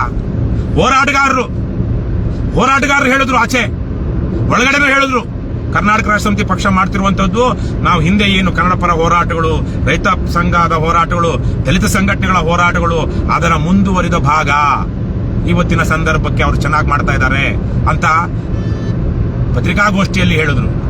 ಇದೇ ನಾವು ಮಾಡ್ತಿರುವಂತಹ ಹೋರಾಟದಿಂದ ಇಡೀ ಸಮಾಜಕ್ಕೆ ಒಳ್ಳೆಯದಾಗ್ತಾ ಇದೆ. ಇವತ್ತು ಸಾಮಾಜಿಕ ನ್ಯಾಯದ ಅತಿ ದೊಡ್ಡ ಶತ್ರು ಅಂದ್ರೆ ಭ್ರಷ್ಟಾಚಾರದ ವಿರುದ್ಧ ನಾವೊಂದು ಒಳ್ಳೆಯ ಹೋರಾಟವನ್ನ ಕಟ್ಟಿದೀವಿ, ಹೋರಾಟದ ಮಾದರಿಯನ್ನ ನಿರ್ಮಾಣ ಮಾಡಿದೀವಿ. ನಮ್ಮ ಹೋರಾಟದ ಮಾದರಿ ಸಂವಿಧಾನಬದ್ಧವಾಗಿದೆ, ಕಾನೂನುಬದ್ಧವಾಗಿದೆ. ಕಾನೂನಿನ ಅಡಿಯಲ್ಲಿ ಒಂದು ರಾಜಕೀಯ ಪಕ್ಷಕ್ಕೆ, ಒಂದು ರಾಜಕೀಯ ಸಂಘಟನೆಗೆ, ಒಬ್ಬ ಜನಸಾಮಾನ್ಯನಿಗೆ ಏನೆಲ್ಲ ಹಕ್ಕುಗಳಿದೆಯೋ ಅದನ್ನಷ್ಟೇ ಬಳಸ್ಕೊಂಡು ನಾವು ಮಾಡ್ತಾ ಇದೀವಿ ಹೊರತು ಯಾವುದೇ ಅತಿರೇಕದ ಕಾನೂನು ಬಾಹಿರವಾದ ಕೆಲಸಗಳನ್ನ ನಾವು ಮಾಡ್ತಾ ಇಲ್ಲ. ಹಾಗಾಗಿ ನಿಮ್ಮ ಪ್ರತಿಭಾ ಪ್ರದರ್ಶನಕ್ಕೆ ಕರ್ನಾಟಕ ರಾಷ್ಟ್ರ ಸಮಿತಿ ಪಕ್ಷದವ್ರನ್ನ ನೀವು ಹಾಗೆ ಮಾಡಬೇಕು, ಹೀಗೆ ಮಾಡಬೇಕು, ನೀವು ಮಾಡ್ತಾ ಇರೋದು ಸರಿಯಲ್ಲ ಅಂತೇಳಿ ನಮ್ಮ ಹೋರಾಟವನ್ನ ನಿಮ್ಮ ಕ್ಷುಲ್ಲಕ ಗ್ರಹಿಕೆ ಆಧಾರದ ಮೇಲೆ ಕ್ಷುಲ್ಲಕ ಮಾಡೋದಿಕ್ಕೆ ಹೋಗಬೇಡಿ. ನೀವು ಸಣ್ಣ ಮನುಷ್ಯರಾಗಿ ಮಾಡುವಂತಾರೆ ಹೊರತು ನಮ್ಮ ಹೋರಾಟವಾಗ್ಲಿ ಕರ್ನಾಟಕ ರಾಷ್ಟ್ರ ಸಮಿತಿ ಪಕ್ಷದ ಸೈನಿಕರಾಗ್ಲಿ ಅಲ್ಲ. ನಮ್ಮ ಹೋರಾಟವನ್ನ ಕ್ಷುಲ್ಲಕವಾಗಿ ಕಾನೂನು ಬಾಹಿರ ಅಂತ ಇನ್ನೊಂದಂತ ನೀವು ಅಪಪ್ರಚಾರ ಮಾಡೋದ್ರ ಮೂಲಕ ಕರ್ನಾಟಕ ರಾಷ್ಟ್ರ ಸಮಿತಿ ಪಕ್ಷದ ಸೈನಿಕರಿಗೆ ನೀವು ಅವಮಾನ ಮಾಡ್ತಾ ಇದ್ದೀರಾ. ಭ್ರಷ್ಟಾಚಾರದ ವಿರುದ್ಧ ಹೋರಾಟ ಮಾಡ್ತಿರೋರಿಗೆ ನೀವು ಅವಮಾನ ಮಾಡ್ತಾ ಇದ್ದೀರಾ. ಭ್ರಷ್ಟ, ಖದೀಮ, ನೀಚ, ದುರುಳ, ಅಧಮ, ನರಾಧಮ ರಾಜಕಾರಣಿಗಳಿಗೆ ನೀವು ಬೆಂಬಲ ಕೊಡ್ತಾ ಇದ್ದೀರಾ. ಅದರಿಂದ ನಿಮ್ಮ ಕುಟುಂಬಗಳಿಗೂ ಅನ್ಯಾಯ ಆಗುತ್ತೆ, ನಿಮ್ಮ ಕುಟುಂಬಗಳಿಗೂ ಮೋಸ ಆಗುತ್ತೆ, ನಿಮ್ಮ ಮಕ್ಕಳಿಗೆ ಅನ್ಯಾಯ ಆಗುತ್ತೆ. ಅವರ ಮುಂದಿನ ದಿನಗಳಲ್ಲಿ ನಿಮ್ಮ ಮಕ್ಕಳಿಗೆ ಅಧಿಕ ಹಕ್ಕುಗಳಿಲ್ಲದೆ ಹೋದರೆ, ಸಂವಿಧಾನದತ್ತ ಹಕ್ಕುಗಳು ಇಲ್ಲದೆ ಹೋದರೆ ಅದಕ್ಕೆ ನೀವು ನಿಮ್ಮಂತ ಅಯೋಗ್ಯ ಪತ್ರಕರ್ತರು ಕಾರಣರಾಗ್ತೀರಾ. ದಯವಿಟ್ಟು ತಿಳ್ಕೊಳ್ಳಿ, ಅರ್ಥ ಮಾಡ್ಕೊಳ್ಳಿ. ನಾನು 20 ವರ್ಷದಿಂದ ಒಂದು ಪತ್ರಿಕೆ ನಡೆದಂತಾನು, ರಾಜ್ಯ ಮಟ್ಟದ ವಾರ ಪತ್ರಿಕೆ ನಡೆದಂತಾನು, ನನ್ನ 3 ವರ್ಷದ ಸೇವಿಂಗ್ಸ್, ಅಮೆರಿಕದಲ್ಲಿ ದುಡಿದಂತ 3 ವರ್ಷದ ಸೇವಿಂಗ್ಸ್ ನ ಹಾಕಿ ಮಾಡಿದಂತಾನು. ನಿಮ್ಮ ಅಲ್ಲಿ ಎಷ್ಟೋ ಜನ ಪತ್ರಕರ್ತರು ಏನಿದ್ದೀರಾ ಅವ್ರಿಗಿಂತ ಜಾಸ್ತಿ ತಿಳ್ಕೊಂಡಿದ್ದೀನಿ, ಅವ್ರಿಗಿಂತ ಜಾಸ್ತಿ ಓದಿದ್ದೀನಿ, ಎಷ್ಟೋ ಪತ್ರಕರ್ತರಿಂದ ಜಾಸ್ತಿ ಬರೆದಿದ್ದೀನಿ. ಪ್ರಶ್ನೆ ಅಥವಾ ವಿಚಾರ ಅದಲ್ಲ, ನಾನು ಹೇಳೋದಕ್ಕೆ ಅರ್ಹತೆ ಪಡೆದಿದ್ದೀನಿ ಅಂತ ಹೇಳ್ತಿರೋದಕ್ಕೆ ಮಾತ್ರ ಅದು. ಇವೆಲ್ಲ ಗಮನಿಸಿ. ದೊಡ್ಡ ತುತ್ತೂರಿ ಓದ್ಕೊಳ್ತಾರೆ ಎಷ್ಟೋ ಜನ ಪತ್ರಕರ್ತರು, ಏನಂತ ಸಂವಿಧಾನದ 4ನೇ ಅಂಗ, 4th ಪಿಲ್ಲರ್, 4th ಎಸ್ಟೇಟ್ ಅಂತ. ಎಲ್ಲಿದೆ 4th ಪಿಲ್ಲರ್, 4th ಎಸ್ಟೇಟ್ ಕಾನೂನಲ್ಲಿ, ಇದರಲ್ಲಿ, ಸಂವಿಧಾನದಲ್ಲಿ? ಆದರೆ ಜನರು, ಪತ್ರ ಮಾಧ್ಯಮದವರು ಮಾಡ್ತಾ ಇದ್ದಂತಹ ಒಂದು ಪ್ರಜಾಪ್ರಭುತ್ವವನ್ನು ಉಳಿಸುವಂತಹ ಕೆಲಸವನ್ನ ಗಮನಿಸಿ ಜನರೇ ಇದು ನಿಜಕ್ಕೂ ಇದು 4th ಎಸ್ಟೇಟ್, ಇದು 4th ಪಿಲ್ಲರ್ ಇದು ಅಂತ ಭಾವಿಸಿರುವಂತಹದ್ದು. ಆದ್ರೆ ನಮ್ಮ ದೇಶದಲ್ಲಿ ಇವತ್ತು ಅಂತದ್ದಿಲ್ಲ. ಇವತ್ತು ಬಹುತೇಕವಾಗಿ ಅದು ಯಾವುದೇ ಪಕ್ಷ ಇರಲಿ, ರಾಜ್ಯದಲ್ಲಿರುವಂತಹ ಆಡಳಿತ ಪಕ್ಷಕ್ಕೆ ಅಥವಾ ದೆಹಲಿಯಲ್ಲಿರುವಂತಹ ಆಡಳಿತ ಪಕ್ಷಕ್ಕೆ ಗುಲಾಮಗಿರಿ ಮಾಡುವಂತಹ ದೊಡ್ಡ ಸಮೂಹ ಇವತ್ತು ಮಾಧ್ಯಮದಲ್ಲಿದೆ. ಇರ್ಲಿ, ಏನಾಗುತ್ತೋ ಎಂತೆಂತಹ ಇದನ್ನೇ ಭಾರತ ಜೀರ್ಣಿಸ್ಕೊಂಡು ಬಂದಿದೆ. ಇವತ್ತಿರುವಂತಹ ಒಂದು ಭ್ರಷ್ಟ ವ್ಯವಸ್ಥೆಯನ್ನ ಅದು ಜೀರ್ಣಿಸ್ಕೊಂಡು ಮುಂದಿನ ದಿನಗಳಲ್ಲಿ ಒಳ್ಳೆ ಭಾರತ ಕಟ್ಟೋದಿಲ್ವಾ? ಕಟ್ಟುತ್ತೆ, ನಮ್ಗೆ ಆ ನಂಬಿಕೆ ಇದೆ. ಹಾಗಾಗಿ ನಾನು ಅಂತಿಮವಾಗಿ ಬೆಂಗಳೂರಿನಲ್ಲಿ ಕೂತಿರುವಂತಹ ದೊಡ್ಡ ಪತ್ರಿಕೆಗಳ, ರಾಜ್ಯ ಮಟ್ಟದ ಪತ್ರಿಕೆಗಳ, ಕೆಲವು ಪತ್ರಿಕೆಗಳ, ಎಲ್ಲರೂ ಅಲ್ಲ, ಕೆಲವು ಅವರು ಇವತ್ತು ಸಂಪಾದಕರು ಅವರು ತಮ್ಮ ಮಂಡ್ಯ ವರದಿಗಾರರನ್ನ ಇವತ್ತು ಮಾತನಾಡಿಸಬೇಕು ಅಂತ ನಾನು ಬಯಸ್ತೀನಿ.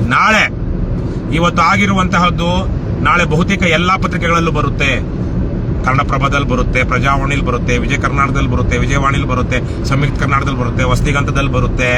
ಇನ್ಯಾವ್ಯಾವ ಪತ್ರಿಕೆ ಇದೆಯೋ ಎಲ್ಲ ಹೇಳಿದ್ನಲ್ವಾ, ಉದಯವಾಣಿ ಎಲ್ಲ ಹೇಳಿದ್ನಲ್ವಾ, ಎಲ್ಲ ರಾಜ್ಯ ಮಟ್ಟದ ಬಹುತೇಕ ಪತ್ರಿಕೆಗಳಲ್ಲಿ ಬರುತ್ತೆ. ಯಾವ ಪತ್ರಿಕೆಗಳಲ್ಲಿ ಬರೋದಿಲ್ಲ ಅನ್ಸುತ್ತೋ ನಾವು ಮಂಡ್ಯದ ಇವತ್ತಿನ ಪತ್ರಿಕಾಗೋಷ್ಠಿ, ಆ ಪತ್ರಿಕೆಯವರು, ಆ ಪತ್ರಿಕೆಯ ಸಂಪಾದಕರು ತಮ್ಮ ಯಾವ ಮಂಡ್ಯ ಜಿಲ್ಲೆಯ ವರದಿಗಾರರನ್ನ ಕೇಳಬೇಕು, ಯಾಕಪ್ಪ ನೀನು ಬರೆದಿಲ್ಲ ಅಂತ.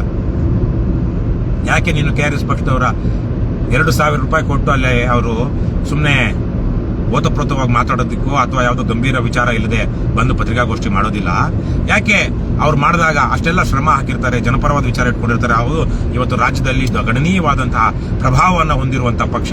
ಆ ಪಕ್ಷದ ಪದಾಧಿಕಾರಿಗಳು ಒಂದು ಅಧಿಕೃತವಾಗಿ ಪತ್ರಿಕಾಗೋಷ್ಠಿ ಮಾಡಿದಾಗ ಅದನ್ನ ವರದಿ ಮಾಡಲಾರದಂತಹ ವಿಚಾರ ಏನು ಅಂತ ವಿಚಾರಿಸ್ತಾರೆ ಅಂತ ನಾನು ಭಾವಿಸಿದ್ದೀನಿ. ಇದನ್ನ ನಾನು ಇನ್ನು ಮೇಲೆ ನನಗಂತೂ ಸಾಕಾಗೋಗಿದೆ ಒಂದಷ್ಟು ಕಡೆಗಳಲ್ಲಿ ಮಾಧ್ಯಮಗಳು ನಡ್ಕೊಳ್ತಿರುವಂತಹ ರೀತಿ. ದೃಶ್ಯ ಮಾಧ್ಯಮಗಳ ಬಗ್ಗೆ ನಾವು ತಲೆ ಕೆಡಿಸ್ಕೊಂಡಿಲ್ಲ, ಯಾಕೆಂದ್ರೆ ನಾವೇ ದೃಶ್ಯ ಮಾಧ್ಯಮವಾಗಿದ್ದೀವಿ. ಯಾವುದೋ ಆ ಟಿವಿಲಿ ಈ ಟಿವಿಲಿ ಕಿತ್ತೋರ್ ಟಿವಿಲಿ ಬಂದಿಲ್ಲ ಅಂತ ನಾವೇನು ತಲೆ ಕೆಡಿಸ್ಕೊಂಡಿಲ್ಲ. ಯಾರು ಏನೇನು ಎಕ್ಸ್ಪೆಕ್ಟ್ ಮಾಡ್ತಾರೆ, ಏನೇನು ಮಾತಾಡ್ತಾರೆ. ಇವತ್ತು ಬೈಂದು ಸಂಜೆಗೆ ಬ್ರಹ್ಮಾಂಡ ಭ್ರಷ್ಟಾಚಾರ ಬಯಲು ಅಂತೇಳಿ ಸಂಜೆಗೆ ಅಷ್ಟೊತ್ತಿಗೆ ಡೀಲ್ ಆಗಿ ಏನೇನೆಲ್ಲ ಯಾರ್ಯಾರ ಜೊತೆಗೆ ಮಲಗಿರ್ತಾರೆ ಎದ್ದೇಳ್ತಾರೆ ನಮಗೆಲ್ಲ ಗೊತ್ತಿದೆ. ಹಾಗಾಗಿ ನಾನು ಅದ್ರ ಬಗ್ಗೆ ಮಾತಾಡೋದಿಲ್ಲ. ಆದರೆ ಮುದ್ರಣ ಮಾಧ್ಯಮಗಳು ನಮಗೆ ದೃಶ್ಯ ಮಾಧ್ಯಮಗಳು ತಲುಪಬಹುದು ಅಂತ ನಾವು ನಮ್ಮ ಫೇಸ್ಬುಕ್ ಮೂಲಕ, ಯೂಟ್ಯೂಬ್ ಮೂಲಕ, ಟ್ವಿಟರ್ ಬೇರೆದ್ರ ಮೂಲಕ ನಾವು ಮುಟ್ತಾ ಇದೀವಿ, ಇನ್ಸ್ಟಾಗ್ರಾಮ್ ಮೂಲಕ.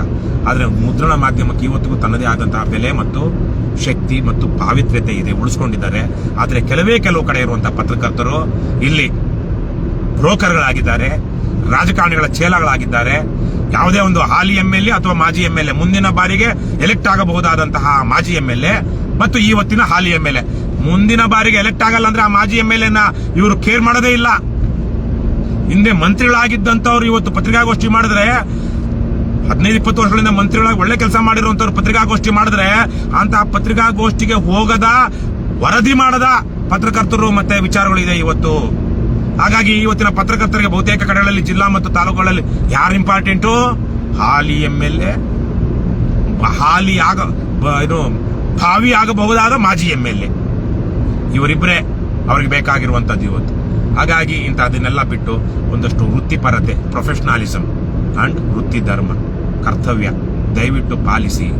ನಾವು ಕರ್ನಾಟಕ ರಾಷ್ಟ್ರ ಸಮಿತಿ ಪಕ್ಷದವರು ಮಾಡ್ತಾ ಇರುವಂತಹ ಹೋರಾಟದಿಂದ ಆಗುವ ಒಳ್ಳೆಯ ಕೆಲಸ ಅಥವಾ ಒಳ್ಳೆಯದ್ರಿಂದಾಗಿ ನಿಮಗೂ ನಿಮ್ಮ ಕುಟುಂಬಕ್ಕೂ ಒಳ್ಳೆಯದೇ ಆಗುತ್ತೆ.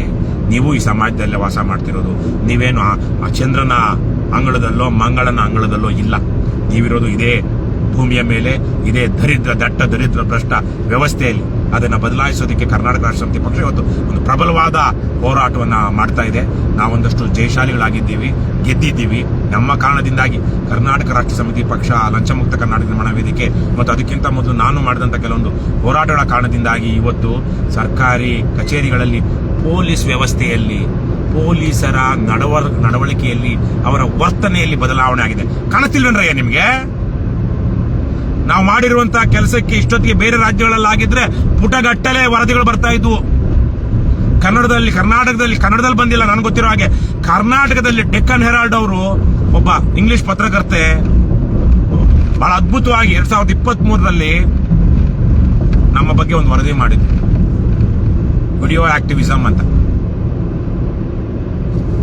ಇಂತಹ ವರದಿಗಳನ್ನ ಕನ್ನಡದ ಪ್ರತಿಯೊಂದು ಪತ್ರಿಕೆ ಇಷ್ಟೊತ್ತಿಗೆ ಮಾಡಬೇಕಾಗಿತ್ತು. ಅನ್ನಭಾಗ್ಯ, ನ್ಯಾಯಬೆಲೆ ಅಂಗಡಿಗಳಲ್ಲಿ ಆಗ್ತಿದ್ದಂತಹ ಅಕ್ರಮವನ್ನ ತಡೆದಿರೋದು, ಸರ್ಕಾರಿ ಕಚೇರಿಗಳಲ್ಲಿ ಲಂಚಮುಕ್ತ ಕರ್ನಾಟಕ ಅಭಿಯಾನದ ಮೂಲಕ ಇವತ್ತೊಂದಷ್ಟು ಪಾರದರ್ಶಕತೆ ಬರುವ ಹಾಗೆ ಮಾಡಿರುವಂತಹದ್ದು, ಸರ್ಕಾರಿ ಅಧಿಕಾರಿಗಳು ಕಟ್ಟುನಿಟ್ಟಾಗಿ ಇವತ್ತು ID ಕಾರ್ಡ್ ಧರಿಸಬೇಕು ಅಂತ ನಿಯಮಗಳು ಬಂದಿರೋದಕ್ಕೆ ಮೂಲ ಕಾರಣ ಯಾರು? ಹುಡುಕ್ರಯ್ಯ. ಇದು ಪತ್ರಕರ್ತರ ಕೆಲಸ. 5W and 1H ಏನಂತಾರೆ? What, where, when, why, who and how. 5W and 1H, what, where, when, who and why and how. ಈ 5W and 1H ಅದು ಒಂದು ಪತ್ರಕರ್ತ ವರದಿ ಮಾಡೋದಕ್ಕೆ ಇರಬೇಕಾದಂತಹ ಕೇಳ್ಕೊಳ್ಬೇಕಾದಂತಹ ಮೂಲಭೂತ ಪ್ರಶ್ನೆಗಳು. ದಯವಿಟ್ಟು ಅರ್ಥ ಮಾಡ್ಕೊಳ್ಳಿ. ನಾವು ಕರ್ನಾಟಕ ರಾಷ್ಟ್ರ ಸಮಿತಿ ಪಕ್ಷ ಏನು ಪರಿಣಾಮ ಬೀರಿದೆ ರಾಜ್ಯದ ಆಡಳಿತದ ಮೇಲೆ, ರಾಜಕಾರಣದ ಮೇಲೆ, ಸಮಾಜದ ಮೇಲೆ, ಇದನ್ನೆಲ್ಲ ಗಮನಿಸಿ ಅದರ ವರದಿಗಳನ್ನ ಮಾಡಿ. ನಾವೇನ್ ನಿಮ್ಗೆ ಹೌದು, ನಾವು ಇಲ್ಲಿ ತನಕ ಎಲ್ಲೋ ಕೆಲವೊಂದು ಕಡೆ ನನಗೆ ಗೊತ್ತಾದ ತುಂಬಾ ಅಪರೂಪ, ಆಗಿಲ್ಲ ಅಂತ ಹೇಳಲಾರೆ ನಾನು.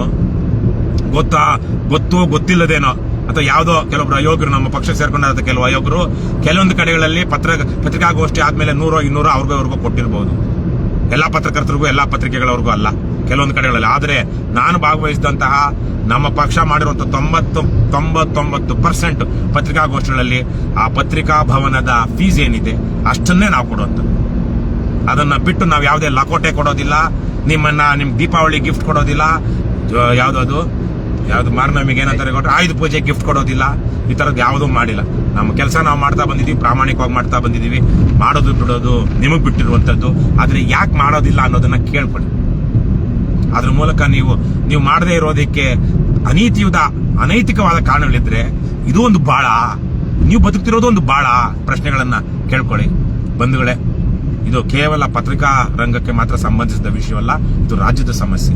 ಇವತ್ತು ನಮ್ಮ ಶಾಸಕಾಂಗ, ಕಾರ್ಯಾಂಗ, ನ್ಯಾಯಾಂಗ ಕಡುಭ್ರಷ್ಟವಾಗಿ ರಾಜ್ಯದ ಜನ ಒಂದು ರೀತಿಯಲ್ಲಿ ವಿಲ ಅಂತ ಒದ್ದಾಡ್ತಾ ಇದ್ದಾರೆ. ನಮ್ಮಲ್ಲೊಂದು ಗಾದೆ ಇದೆ, ಆಳ್ ನೋಡಿದ್ರೆ ಅಲಂಕಾರ, ಬಾಳ್ ನೋಡಿದ್ರೆ ಬಾಯ್ ಬಡ್ಕೊಂಡ ಹಾಗೆ ಅಂತ. ಇವತ್ತೆಲ್ಲ ನಮ್ಮ ಪೂರ್ವಿಕರಿಗೆ ಹೋಲಿಸಿದ್ರೆ ನಾವು ದಷ್ಟಪುಷ್ಟವಾಗಿದ್ದೀವಿ, ಅನೇಕ ಸೌಲಭ್ಯಗಳಿದೆ, ಸೌಕರ್ಯಗಳಿದೆ. ಆದರೆ ಶಾಂತಿ ಮತ್ತು ಘನತೆ ಇದೆಯಾ ಬದುಕಿನಲ್ಲಿ? ಗೌರವ ಮತ್ತೆ ಘನತೆ ಇದೆಯಾ?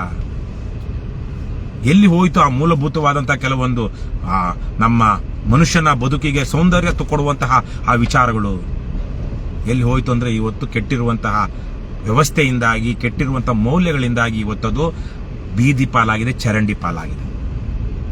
ದಯವಿಟ್ಟು ನೀವೂ ಸಹ ಈ ಮಾಧ್ಯಮಗಳ ವಿಚಾರವಾಗಿ ಕೆಲವೊಂದು ಪ್ರಶ್ನೆಗಳನ್ನ ಕೇಳಬೇಕು. ಕೊನೆಯದಾಗಿ ನನಗೆ ಇದನ್ನ ಎಲ್ಲರೂ ಒಂದ್ ಕಡೆ ಹೇಳ್ಬೇಕು, ದಾಖಲಿಸಬೇಕು ಅಂತ ಹೇಳ್ತಾ ಇದ್ದೀನಿ. ಮೊನ್ನೆ ತನಕ ಒಂದು 6-7 ವರ್ಷದ ತನಕ ಬೆಂಗಳೂರಲ್ಲಿ ಪ್ರೆಸ್ ಕ್ಲಬ್ ಅಲ್ಲಿ ಯಾವ್ಯಾವುದೋ ಊರಿನಿಂದ ಬಂದಂತವರು, ಸಂಘಟನೆಗಳವರು, ನೊಂದವರು, ಬೆಂದವರು, ಕೇವಲ ಬೆಂಗಳೂರಿನವರಲ್ಲೇ ಅಷ್ಟೇ ಅಲ್ಲ, ಅವರ ಯಾವ್ಯಾವುದೋ ಊರಿನಲ್ಲಿ ಸಂಘಟನೆಗಳನ್ನ, ಹೋರಾಟಗಳನ್ನ ಮಾಡ್ತಾ ಇರುವಂತವ್ರು ಬಂದು ಬೆಂಗಳೂರಿನಲ್ಲಿ ರಾಜ್ಯ ಸರ್ಕಾರದ ಗಮನವನ್ನ ಸೆಳೀಬೇಕು ಅಂತೇಳಿ ಬೆಂಗಳೂರಿನಲ್ಲಿ ಪತ್ರಿಕಾಗೋಷ್ಠಿಗಳನ್ನ ಮಾಡ್ತಾ ಇದ್ರು. ಅದೆಲ್ಲ ದೊಡ್ಡ ಪತ್ರಿಕೆಗಳ ಎಲ್ಲ ಮುಖ್ಯ ವರದಿಗಾರರು ಹೋಗ್ತಾ ಇದ್ರು, ಅದನ್ನ ವರದಿ ಮಾಡ್ತಾ ಇದ್ರು. ಆ ಮೂಲಕ ಆ ವಿಚಾರ ರಾಜ್ಯ ಸರ್ಕಾರದ ರಾಜಕಾರಣಿಗಳ ವಿರೋಧ ಪಕ್ಷಗಳ ಗಮನಕ್ಕೂ ಬರ್ತಾ ಇತ್ತು. ಆ ಮೂಲಕ ಆ ಸಮಸ್ಯೆಗಳಿಗೆ ಪರಿಹಾರವನ್ನ ಒಂದು ವ್ಯವಸ್ಥೆಯಾಗಿ ನಾವು ಹುಡುಕೊಳ್ತಾ ಇದ್ವಿ. ಇವತ್ತು ಬೆಂಗಳೂರಿನಲ್ಲಿ ಪತ್ರಿಕಾಗೋಷ್ಠಿ ಮಾಡೋದಕ್ಕೆ ಅವಕಾಶವೇ ಇಲ್ಲ. 3,000-4,000 ರೂಪಾಯಿ ಬೆಂಗಳೂರಿನ ಪ್ರೆಸ್ ಕ್ಲಬ್ ಅಲ್ಲಿ. ಯಾವುದೇ ಪತ್ರಕರ್ತರು ಇವತ್ತಲ್ಲಿ ಬರ್ತಾ ಇಲ್ಲ. ಬಿಜೆಪಿ ಅವ್ರು ಮಾಡ್ಬೇಕಾ, ಅವರ ಆಫೀಸಲ್ಲಿ ಮಾಡ್ತಾರೆ. ಕಾಂಗ್ರೆಸ್ ಅವ್ರು ಮಾಡ್ಬೇಕಾ, ಅವ್ರ ಆಫೀಸಲ್ಲಿ ಮಾಡ್ತಾರೆ. JDS ಅವ್ರು ಮಾಡ್ಬೇಕಾ, ಅವ್ರ ಆಫೀಸಲ್ಲಿ ಮಾಡ್ತಾರೆ. ಈಗ ನಮ್ಮಂತವ್ರು ನಮ್ಮ ಆಫೀಸ್ಗೆ, ಯಾಕಂದ್ರೆ ಈ ಬೀಟ್ ಅಂತ ಇರುತ್ತೆ, ಈ 3 ದೊಡ್ಡ ಪಕ್ಷಗಳಿಗೆ ಬೀಟ್ಗೆ ಅಂದ್ರೆ ಆ ಪಕ್ಷದ ವಿಚಾರಗಳ ಬಗ್ಗೆನೇ ವರದಿ ಮಾಡುವಂತ ಒಬ್ರು ಇಬ್ರು ವರದಿಗಾರರನ್ನ ಅದಕ್ಕೆ ನಿಗದಿ ಮಾಡ್ಬಿಟ್ಟಿರ್ತಾರೆ. ಅವರು ಹೋಗ್ತಾರೆ, ಎಲ್ಲರನ್ನು ದುಡ್ಡು ತಗೊಂಡು ಹೋಗ್ತಾರೆ ಅಂತಿಲ್ಲ, ಆದ್ರೆ ಚೆನ್ನಾಗಿ ನೋಡ್ಕೊಳ್ತಾರೆ, ಬೇಕಾದ್ರೆ ಕಾರು ಕಳಿಸ್ತಾರೆ, ಹೀಗೆಲ್ಲ ಏನಾದ್ರು ಆಗುತ್ತೆ. ಆದ್ರೆ ನಮ್ಮಂತವ್ರು ನಾವು ಅದ್ ಮಾಡೋದಕ್ಕೆ ಆಗೋದಿಲ್ಲ, ಮತ್ತೆ ನಮ್ಮದಷ್ಟು ಮುಖ್ಯನೂ ಅಂತ ಅನ್ಸೋದಿಲ್ಲ ಈ ದೊಡ್ಡ ಮನುಷ್ಯರಿಗೆ. ಹಾಗಾಗಿ ನಾವು ಅದ್ರ ಬಗ್ಗೆ ತಲೆ ಕೆಡಿಸ್ಕೊಂಡಿಲ್ಲ ಒಂದಕ್ಕೆ. ಆದ್ರೆ ಇವ್ಯಾವೂ ಮಾಡ್ಲಾರ್ದಂತಹ ಆಗ್ಲೇ ಹೇಳಿದಂತೆ ಸಂಘ ಸಂಸ್ಥೆಗಳು, ರೈತಪರ ಹೋರಾಟಗಾರರು, ರೈತ ಸಂಘಟನೆಗಳು, ದಲಿತ ಸಂಘಟನೆಗಳು ಅಥವಾ ಬೇರೆ ಯಾವುದೇ ತರಹದ ಮಾನವ ಹಕ್ಕುಗಳ ಹೋರಾಟಗಾರರು 5-6 ವರ್ಷಗಳ ಹಿಂದೆ ರಾಜ್ಯದ ಜನರ ಗಮನಕ್ಕೆ ತರುವಂತಹ ವಿಚಾರಗಳನ್ನ ಪತ್ರಿಕಾಗೋಷ್ಠಿಯಲ್ಲಿ ಹೇಳಿ ತಮ್ಮ ಕೆಲಸಕ್ಕೆ ಒಂದು ಶಕ್ತಿಯನ್ನ ತಂದುಕೊಳ್ತಾ ಇದ್ರು. ಇವತ್ತು ಎಲ್ಲಿ ಸಾಧ್ಯ ಆಗಿದೆ ಅದು? ಬೆಂಗಳೂರಿನ ಪ್ರೆಸ್ ಕ್ಲಬ್ ಅಂತೂ ನಾನು ನೋಡಿದ್ದೀನಿ, ಅನೇಕ ಜನ ಇವತ್ತು ಅವರು ಪತ್ರಕರ್ತರೇ ಅಲ್ಲ, ಮಾಜಿ ಪತ್ರಕರ್ತರು, ಏನೇನೋ ಪತ್ರಕರ್ತರು, ಯಾರು ಬೇಕಾದ್ರೂ ಕ್ಲಬ್ ಮೆಂಬರ್ ಆಗ್ಬಿಡ್ಬೋದು. ಅಲ್ಲಿ ಕ್ಲಬ್ ಮೆಂಬರ್ ಅದಕ್ಕೆ ಲಕ್ಷಾಂತರ ರೂಪಾಯಿ ಕೊಟ್ಟು ಆಗಿದಾರೇನೋ ಗೊತ್ತಿಲ್ಲ. ಕ್ಲಬ್ ಮೆಂಬರ್ಗಳಾಗಿರುವಂತವ್ರಿಗೆ ಕೆಲವರಿಗೆ ಎಣ್ಣೆ ಕೊಡುವಂತಹ, ಸಪ್ಲೈ ಮಾಡುವಂತಹ, ಮತ್ತೆ ಇಸ್ಪೀಟ್ ಆಡೋದಕ್ಕಿರುವಂತಹ ಅಡ್ಡ ಆಗೋಗಿದೆ. ಇವತ್ತು ಅದೇ ಕಾರಣದಿಂದಾಗಿನೇ ರಾಜಕಾರಣಿಗಳು, ರಾಜಕೀಯ ಪಕ್ಷಗಳು ತಲೆ ಕೆಡಿಸ್ಕೊಳ್ತಾ ಇಲ್ಲ. ಯಾಕಂದ್ರೆ ಮ್ಯಾನೇಜ್ ಮಾಡಬಹುದಲ್ಲ, ಯಾವ ವಿಚಾರವೂ ಗೊತ್ತಾಗಲ್ವಲ್ಲ. ಆಡಳಿತ ಪಕ್ಷ ಅಂತನೂ ತಮಿಳುನಾಡಲ್ಲಿ ಹೀಗೆ ಆಗಿದ್ದು. ಏನು ನಾವು ಹೊರಗಡೆ ನಾವು ನೋಡ್ತಾ ಇದ್ವಿ, DMK ಬಗ್ಗೆ ವಿರೋಧದ ಅಲೇ ಇಲ್ಲ ಅಂತ ಭಾವಿಸ್ಬಿಟ್ಟಿದ್ವಿ ನಾವು. ಏನಾಯ್ತು?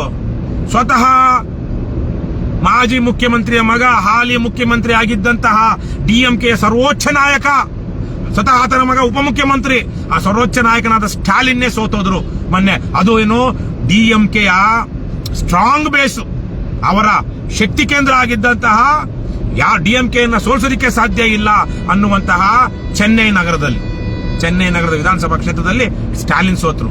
ಜನ ನಾವೆಲ್ಲ ಇಲ್ಲ ಇದು ಸ್ಟಾಲಿನ್ ಸೋಲೋದಿಲ್ಲ, ಮತ್ತೆ DMKನು ಬರದೇ ಇರ್ಬೋದು, ಮೆಜಾರಿಟಿ ಬರದೇ ಇರ್ಬೋದು, ಆದ್ರೆ ನಂಬರ್ 1 ಅವರೇ ಆಗಿರ್ತಾರೆ. ಏನಾಯ್ತು?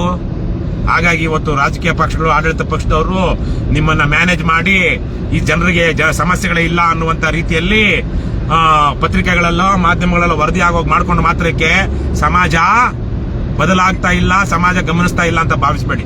ಇವತ್ತು ಕರ್ನಾಟಕ ರಾಷ್ಟ್ರ ಸಮಿತಿ ಪಕ್ಷಕ್ಕೂ ಅಂತಹ ಒಂದು ಅಂಡರ್ ಕರೆಂಟ್ ಇದೆ. ರಾಜ್ಯಾದ್ಯಂತ ನಮಗೆ ಫೀಲ್ ಆಗ್ತಾ ಇದೆ, ನಾವು ಅನುಭವಿಸ್ತಾ ಇದೀವಿ, ಗಮನಿಸ್ತಾ ಇದೀವಿ ಅದನ್ನ. ಸುಮ್ನೆ ಜನ ನನ್ನನ್ನು ನಮ್ಮ ಪಕ್ಷದ ಸೈನಿಕರನ್ನು ನೋಡಿದ ತಕ್ಷಣ ಟಿ ಶರ್ಟ್ ಹಾಕೊಂಡಿರೋರು ನೋಡಿದ ತಕ್ಷಣ ಸರ್ ಮೆಂಬರ್ಶಿಪ್ ಆಗೋದು ಹೇಗೆ ಸರ್ ಅಂತ ಆಗ್ಲಿ, ಸರ್ ನಿಮ್ QR ಕೋಡ್ ಕೊಡಿತ ಸರ್ ನಾನು ಡೊನೇಷನ್ ಮಾಡಬೇಕು ಅನ್ನೋದಾಗ್ಲಿ, ಸರ್ ನಿಮ್ ಆಫೀಸಲ್ಲಿ ಬರುತ್ತೆ ಸರ್ ನಮ್ಗೊಂದು ಸಮಸ್ಯೆ ಇದೆ ಅಂತ ಆಗ್ಲಿ, ಅಥವಾ ನಾ ಫೋನ್ ನಂಬರ್ ತಗೊಂಡು ನಮ್ಮೂರಲ್ಲಿ ಇಂಥ ಸಮಸ್ಯೆ ಇದೆ, ನಮ್ಗಿಂತ ಪೊಲೀಸ್ ಸ್ಟೇಷನ್ ಸಮಸ್ಯೆ ಇದೆ, ತಾಲೂಕು ಆಫೀಸಲ್ಲಿ ಸಮಸ್ಯೆ ಇದೆ, ಇಂಥ ಗೊಬ್ಬರ ಬೀಜದಲ್ಲಿ ಸಮಸ್ಯೆ ಇದೆ, ಇನ್ನೊಂದು ಯಾವ್ದೋ ಕೋರ್ಟಲ್ಲಿ ಸಮಸ್ಯೆ ಇದೆ, ಯಾಕೆ ಹೇಳ್ತಾರಣ್ಣ? ಸುಮ್ನೆ ಹೇಳ್ತಾರ? ಅವ್ರೇನು ಬುದ್ಧಿವಂತರಲ್ವಾ? ಅವ್ರೇನು ಮನುಷ್ಯರಲ್ವಾ? ಜ್ಞಾನಿ ತಿಳುವಳಿಕೆ ಇರೋರಲ್ವಾ? ಇವರೆಲ್ಲ ಇದೆ ಒಂದು ಅಂಡರ್ ಕರೆಂಟ್. ಮತವಾಗಿ ಇಲ್ಲಿ ತನಕ ನಮಗೆ ಪರಿವರ್ತನೆ ಆಗಿರಲಿಲ್ಲ, ಅದಕ್ಕೆ ಹಲವಾರು ಕಾರಣಗಳಿದೆ. ಈಗ ಮತವಾಗಿ ಪರಿವರ್ತನೆ ಆಗ್ತಿರುವಂತಹ ಕಾಲ. ಹಾಗಾಗಿ ನಾವು ಮಾಧ್ಯಮವೂ ಸರಿ ಹೋಗಬೇಕು. ಮಾಧ್ಯಮವೂ ಇಲ್ಲಿ ಒಂದು ಜವಾಬ್ದಾರಿಯುತ ಕೆಲಸವನ್ನು ನಿರ್ವಹಿಸಬೇಕು. ಇಲ್ಲ ಅಂದ್ರೆ ಮಾಧ್ಯಮವೂ ಸಹ ತನ್ನ ವಿಶ್ವಾಸಾರ್ಹತೆಯನ್ನು ಸಂಪೂರ್ಣವಾಗಿ ಕಳೆದುಕೊಂಡ್ರೆ ಒಂದು ಪ್ರಜಾಪ್ರಭುತ್ವವನ್ನ ಸರ್ವಾಧಿಕಾರಿ ದೇಶವನ್ನಾಗಿ ಮಾಡೋದಿಕ್ಕೆ ಏನೇನು ಸಮಸ್ಯೆ ದೊಡ್ಡ ಸಮಸ್ಯೆಗಳಿರೋದಿಲ್ಲ.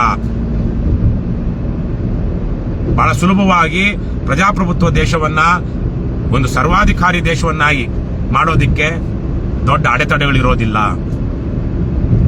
ಪ್ರಜಾಪ್ರಭುತ್ವ ಇಡೀ ಮನುಷ್ಯ ಕುಲ ಕಂಡುಕೊಂಡಂತಹ ಆಡಳಿತ ವ್ಯವಸ್ಥೆಯಲ್ಲಿ ಇಲ್ಲಿಯ ತನಕ ಸರ್ವಶ್ರೇಷ್ಠವಾದದ್ದು. ಉಳಿಸ್ಕೊಳ್ರೋಣ. ಪ್ರಜಾಪ್ರಭುತ್ವ ಉಳಿದಿದ್ರೆ ನಿಮಗೂ ನಮಗೂ ಹಕ್ಕುಗಳಿರುತ್ತೆ. ಒಂದಷ್ಟು ಮಟ್ಟಿಗೆ ಆ ಸಮಸ್ಯೆಗಳ ಪರಿಹಾರವನ್ನ ಒಂದು ಕಲೆಕ್ಟಿವ್ ಆಗಿ ಸಾಂಘಿಕವಾಗಿ ನಾವು ಪರಿಹಾರಗಳನ್ನ ಕಂಡುಕೊಂಡು ಹೋಗೋದಕ್ಕಾಗುತ್ತೆ. ಒಂದು ಗೌರವ ಘನತೆಯಿಂದ ಬದುಕುವಂತ ವಾತಾವರಣ ಇರುತ್ತೆ. ಇಲ್ಲಾಂದ್ರೆ ಕೇವಲ 47ರಲ್ಲಿ ಸ್ವಾತಂತ್ರ್ಯ ಬಂದು 75ನೇ ಇಸ್ವಿ ಅಷ್ಟೊತ್ತಿಗೆ ದೇಶದಲ್ಲಿ ತುರ್ತು ಪರಿಸ್ಥಿತಿ ಏರಿದಾಗ ಜನ ಯಾವ ರೀತಿಯಲ್ಲಿ ಬದುಕ್ತಾ ಇದ್ರು ಆ 2 ವರ್ಷ ಅನ್ನೋದನ್ನ ನೀವು ಗಮನಿಸಬೇಕು. ಹಿಡ್ಕೊಂಡವ್ರು ಕರ್ಕೊಂಡು ಹೋಗಿ ನರ ಕಟ್ ಮಾಡಿದ್ರು. ಇನ್ನು ಮದುವೆನೇ ಆಗದೆ ಇರೋರಿಗೆ ಗಂಡಸರಿಗೆ ನರ ಕಟ್ ಮಾಡ್ಬಿಟ್ಟಿದ್ರು ಉತ್ತರ ಭಾರತದಲ್ಲಿ.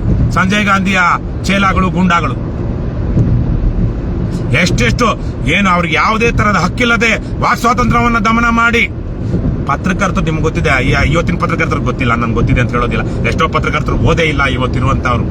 ನಾನು ಕಂಡ ಹಾಗೆ ಅವ್ರ ಇತಿಹಾಸದೇ ಎಷ್ಟೋ ಗೊತ್ತಿಲ್ಲ. 51 ವರ್ಷಗಳಿಂದ ಹೇರಿದಂತ ತುರ್ತು ಪರಿಸ್ಥಿತಿ ಬಗ್ಗೆ ಇವತ್ತಿರೋ ಅರ್ಧ ಪತ್ರಕರ್ತರಿಗೆ, ಕರ್ನಾಟಕದಲ್ಲಿರೋರಿಗೆ ಏನ್ ತುರ್ತು ಪರಿಸ್ಥಿತಿ ಸಮಸ್ಯೆಗಳೇನು ಹೇಗಿತ್ತು ಅವತ್ತು ಅನ್ನೋದು ಗೊತ್ತಿಲ್ಲ.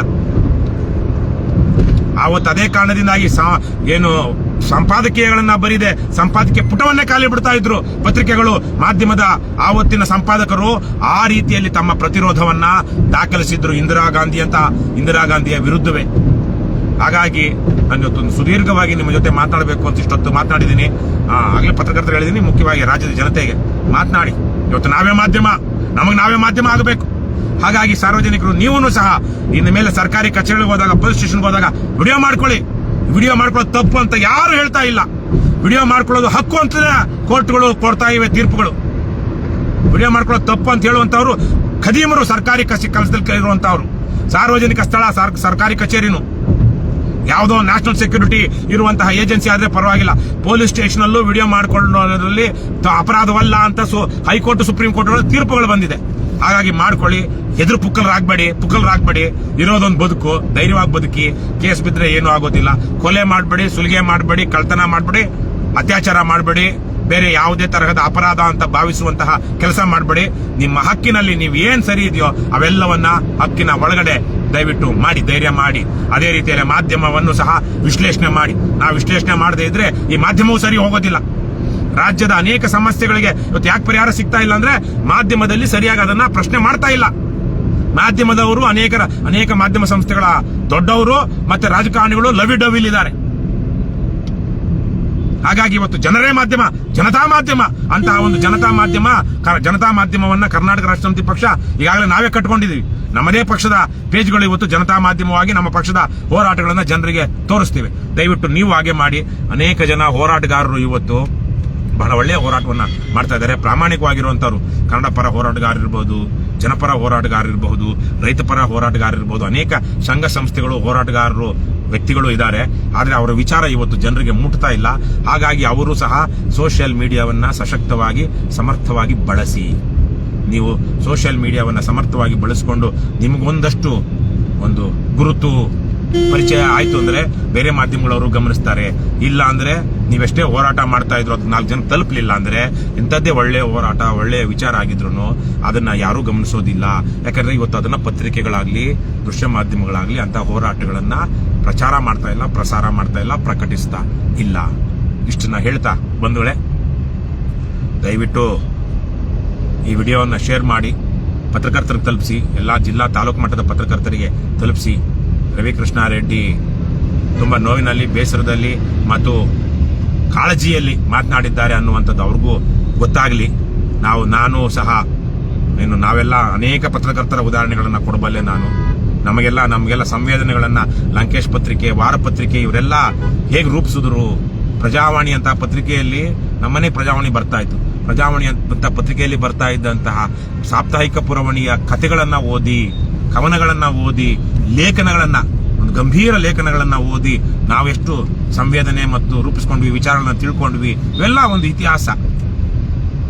ಹಾಗಾಗಿ ಪತ್ರಕರ್ತರು ಮಾಡಿರುವಂತಹ ಪತ್ರಿಕೆಗಳು, ವಿಶೇಷವಾಗಿ ಅವು ಮಾಡಿದಂತಹ ಸಾಹಿತ್ಯ ಸೇವೆ, ಕನ್ನಡದಲ್ಲಿ ಅತ್ಯುತ್ತಮವಾದಂತಹ ಕಥೆಗಳು ಪ್ರಕಟವಾಗ್ತಾ ಇದ್ದಿದ್ದು ಮೊದಲು ಪತ್ರಿಕೆಗಳಲ್ಲಿ. ಕಾಯ್ತಾ ಇದ್ವಿ, ಸುಧಾ ತರಂಗ, ಅದರಲ್ಲಿ ಧಾರಾವಾಹಿಗಳು ಬರ್ತಾ ಇದ್ವು, ಕಥೆಗಳು ಬರ್ತಾ ಇದ್ವು, ಕಥಾ ಸ್ಪರ್ಧೆಗಳು ನಡೀತಿದ್ವು. ಆ ಕಥೆಗಳು ಶ್ರೇಷ್ಠವಾದ ಕಥೆಗಳಾಗಿರ್ತಾ ಇದ್ವು. ಆ ಮೂಲಕ ಜನ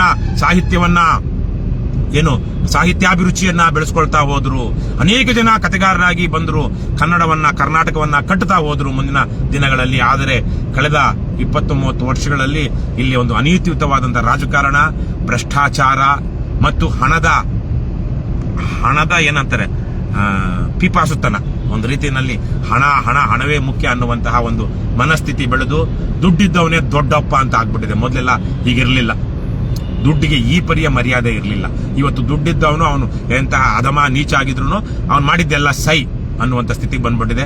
ಇದು ಒಳ್ಳೆಯ ಸಮಾಜ ವರ್ತಮಾನ ಅಲ್ಲವೇ ಅಲ್ಲ. ಹಾಗಾಗಿ ಇದರ ವಿರುದ್ಧವಾಗಿ ನಾವು ಹೋರಾಟ ಮಾಡೇ ಮಾಡ್ತೀವಿ. ಒಳ್ಳೆಯ ಸಮಾಜವನ್ನ ಕಟ್ತೀವಿ.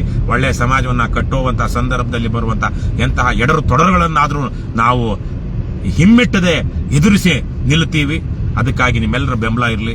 ಮಾಧ್ಯಮ ಮಿತ್ರರಲ್ಲೂ ನಾನು ಕೊನೆಯದಾಗಿ ಕೇಳ್ಕೊಳ್ಳೋದು, ಬಹುತೇಕ ಮಾಧ್ಯಮ ಮಿತ್ರರು ಇವತ್ತು ಕಷ್ಟದಲ್ಲಿದ್ದಾರೆ, ಸಂದಿಗ್ಧದಲ್ಲಿದ್ದಾರೆ. ಪ್ರಾಮಾಣಿಕರು ವಿಲವಿಲನೆ ಒದ್ದಾಡ್ತಾ ಇದ್ದಾರೆ. ಮಾಧ್ಯಮ ಸಂಸ್ಥೆಗಳಲ್ಲೂ ಒಂದು ರೀತಿಯ ಒಂದು ಗೊಂದಲದ ಒಂದು ಕನ್ಫ್ಯೂಸ್ಡ್ ಸ್ಟೇಟ್ ಅಲ್ಲಿ ಇದೆ. ಇವತ್ತು ಮಾಧ್ಯಮವು ಪ್ರಾಮಾಣಿಕವಾಗಿ ಹೆಂಗೆ ಬದುಕೋದು, ಇಲ್ಲಿ ವರದಿ ಮಾಡೋದು ಹೇಗೆ, ವೃತ್ತಿಪರವಾಗಿರೋದು ಹೇಗೆ, ವೃತ್ತಿ ಧರ್ಮ ಉಳಿಸ್ಕೊಳ್ಳೋದು ಹೇಗೆ ಅಂತೇಳಿ.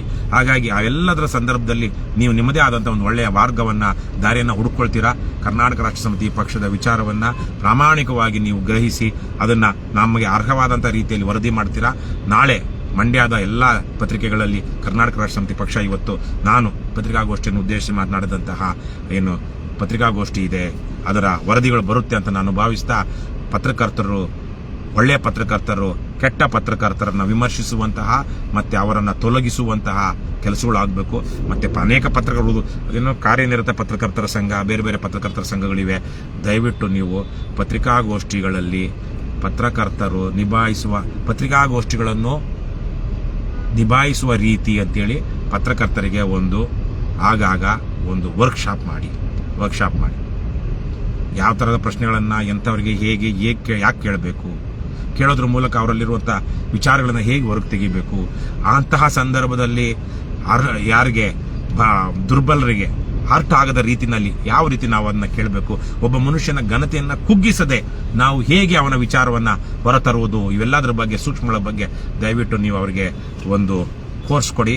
ಮತ್ತೆ ಇದರ ಮಾಡದೇ ಇರುವಂತಹ ಪತ್ರಕರ್ತರನ್ನ ಪತ್ರಿಕಾಗೋಷ್ಠಿಗಳಲ್ಲಿ ಆ ಪತ್ರಕರ್ತರ ಸಂಘದವರು ಅವ್ರಿಗೆ ಸ್ವಲ್ಪ ಯಾವ ತರಕ್ ಮಾಡ್ತಿರೋ, ಉಗಿದು ಮಾಡ್ತಿರೋ, ಇನ್ನೊಂದು ಮಾಡ್ತಿರೋ, ಅವ್ರು ಉಗಿದು ಪಾಠ ಕಲಿಸಿ. ತಪ್ಪೇನು ಇಲ್ಲ. ಸರಿ ಹೋಗದೆ ಇದು ಕ್ಯಾನ್ಸರ್ ತರಕ್ಕೆ ಆ ಸಮಯ ಕಿತ್ತಾಕ್ಲಿಲ್ಲ ಅಂದ್ರೆ ಅದು ಇಡೀ ಮೈಗೆಲ್ಲ ಆಡ್ಕೊಂಡ್ಬಿಡುತ್ತೆ. ಇಂಥವ್ರು ನೋಡಿ ಎಷ್ಟೋ ಜನ ಪತ್ರಿಕಾಗೋಷ್ಠಿಗಳೇ ಮಾಡೋದಿಲ್ಲ. ಇವತ್ತು ಎಷ್ಟೋ ಕಡೆ ಪತ್ರಿಕಾಗೋಷ್ಠಿ ಯಾಕೆ ಮಾಡೋದಿಲ್ಲ ಅಂದ್ರೆ ಪತ್ರಕರ್ತರ ಜ್ಞಾನವನ್ನ ನೋಡಿ ದಂಗಾಗಿ ಹೋಗ್ಬಿಟ್ಟಿರ್ತಾರೆ ಎಷ್ಟೋ ಸಂಘಟನೆಗಳವರು, ಸಾಮಾಜಿಕ ಹೋರಾಟಗಾರರು. ಏನಪ್ಪ ಇವರು ಪತ್ರಕರ್ತರು ಮರ್ಯಾದೆನೆ ಕೊಡೋದಿಲ್ಲ, ಇನ್ನೇನೋ ಮಾತಾಡ್ತಾರೆ, ಏನೇನೋ ಪ್ರಶ್ನೆ ಕೇಳ್ತಾರೆ, ಉಲ್ಟಾ ಕೇಳ್ತಾರೆ, ಹಂಗಿಸ್ತಾರೆ, ನಮ್ಮನ್ನ ಲೇಔಡಿ ಮಾಡ್ತಾರೆ, ಕಿರಿಕಿರಿ ಮಾಡ್ತಾರೆ. ಹಾಗಾಗಿ ಇವತ್ತು ಆ ಪತ್ರಿಕಾ ಭವನಗಳು ಯಾಕೆ ಖಾಲಿ ಹೊಡಿತಾ ಇವೆ? ಅದೇ ಅವನ MLA ಅವನ ಮನೆಯಲ್ಲೋ ಬಂಗ್ಲೆನಲ್ಲೋ ಐಬಿನಲ್ಲೋ ಕರೆದ ತಕ್ಷಣ ಏನು ಎಲ್ಲೆಲ್ಲಿಲ್ಲದವ್ರು ಉಟ್ಕೊಂಡ್ಬಿಡ್ತಾರೆ, ಅವರೆಲ್ಲ ಪತ್ರಕರ್ತರಾಗ್ಬಿಡ್ತಾರೆ. ಸ್ವಲ್ಪ ಇವೆಲ್ಲ ನೋಡ್ರೋಣ, ಯಾರು ಮಾತಾಡ್ತಿಲ್ಲ ಅಂತ ಭಾವಿಸಬೇಡಿ. ಎಲ್ರಿಗೂ ಗೊತ್ತಿರುವಂತ ವಿಚಾರ, ಜಾಸ್ತಿ ಜನ ಮಾತಾಡೋದಿಲ್ಲ. ಆದ್ರೆ ನಾವು ನಿಮ್ಮನ್ನ ನಂಬ್ಕೊಂಡೇನು ಇಲ್ಲಿ ತನಕ ಬಂದಿಲ್ಲ, ಇಲ್ಲಿ ನಂಬ್ಕೊಂಡೇ ಮುಂದಕ್ಕೆ ಹೋಗ್ತೀವಿ ಅಂತೇನಿಲ್ಲ. ನಿಮ್ಮ ಜವಾಬ್ದಾರಿ ಇದೆ, ನೀವು ಮಾಡಿ. ನಾವು ನಿಮ್ಮನ್ನು ನಂಬ್ಕೊಳ್ಳದೆ ಇದ್ರೂ ನಿಮ್ಮ ಕರ್ತವ್ಯ ನೀವು ಮಾಡಿದ್ರೆ ನಮಗೂ ಒಂದಷ್ಟು ಶಕ್ತಿ ಬರುತ್ತೆ. ರಾಜ್ಯದಲ್ಲಿ ಒಂದಷ್ಟು ಸಕಾರಾತ್ಮಕ ಬೆಳವಣಿಗೆಗಳು ಆದಷ್ಟು ಬೇಗ ಆಗುತ್ತೆ. ಅದರಿಂದ ನಿಮಗೂ ನಿಮ್ಮ ಮಕ್ಕಳಿಗೂ ಒಳ್ಳೇದಾಗುತ್ತೆ. ನೀವು ಈ ಸಮಾಜದ ಭಾಗ. ನಾನಾಗಲೇ ಹೇಳಿದಂಗೆ ನೀನು ಚಂದ್ರನ ಅಂಗಳದಲ್ಲೋ ಮಂಗಳನ ಅಂಗಳದಲ್ಲೋ ಏನೋ ಬದುಕ್ತಾ ಇಲ್ಲ. You are not aliens, you are simply mortals, ನಮಗೆ ಮಾರ್ಟಲ್ಸ್. ದಯವಿಟ್ಟು ಅದನ್ನು ಅರ್ಥ ಮಾಡಿಕೊಂಡು ತಮ್ಮ ಕೆಲಸವನ್ನು ಮಾಡಿ ಅಂತ ಕೇಳ್ಕೊಳ್ತಾ, ಕರ್ನಾಟಕ ಮಾತೆಗೆ ಜಯವಾಗಲಿ. ಸಿರಿಗನ್ನಡಂ ಗೆಲ್ಗೆ, ಸಿರಿಗನ್ನಡಂ ಬಾಳ್ಗೆ. ಏನೇ ಆಗಲಿ ಒಳ್ಳೆಯದನ್ನೇ ಮಾಡಿ ಮಾಡುತ್ತಲೇ ಇರಿ.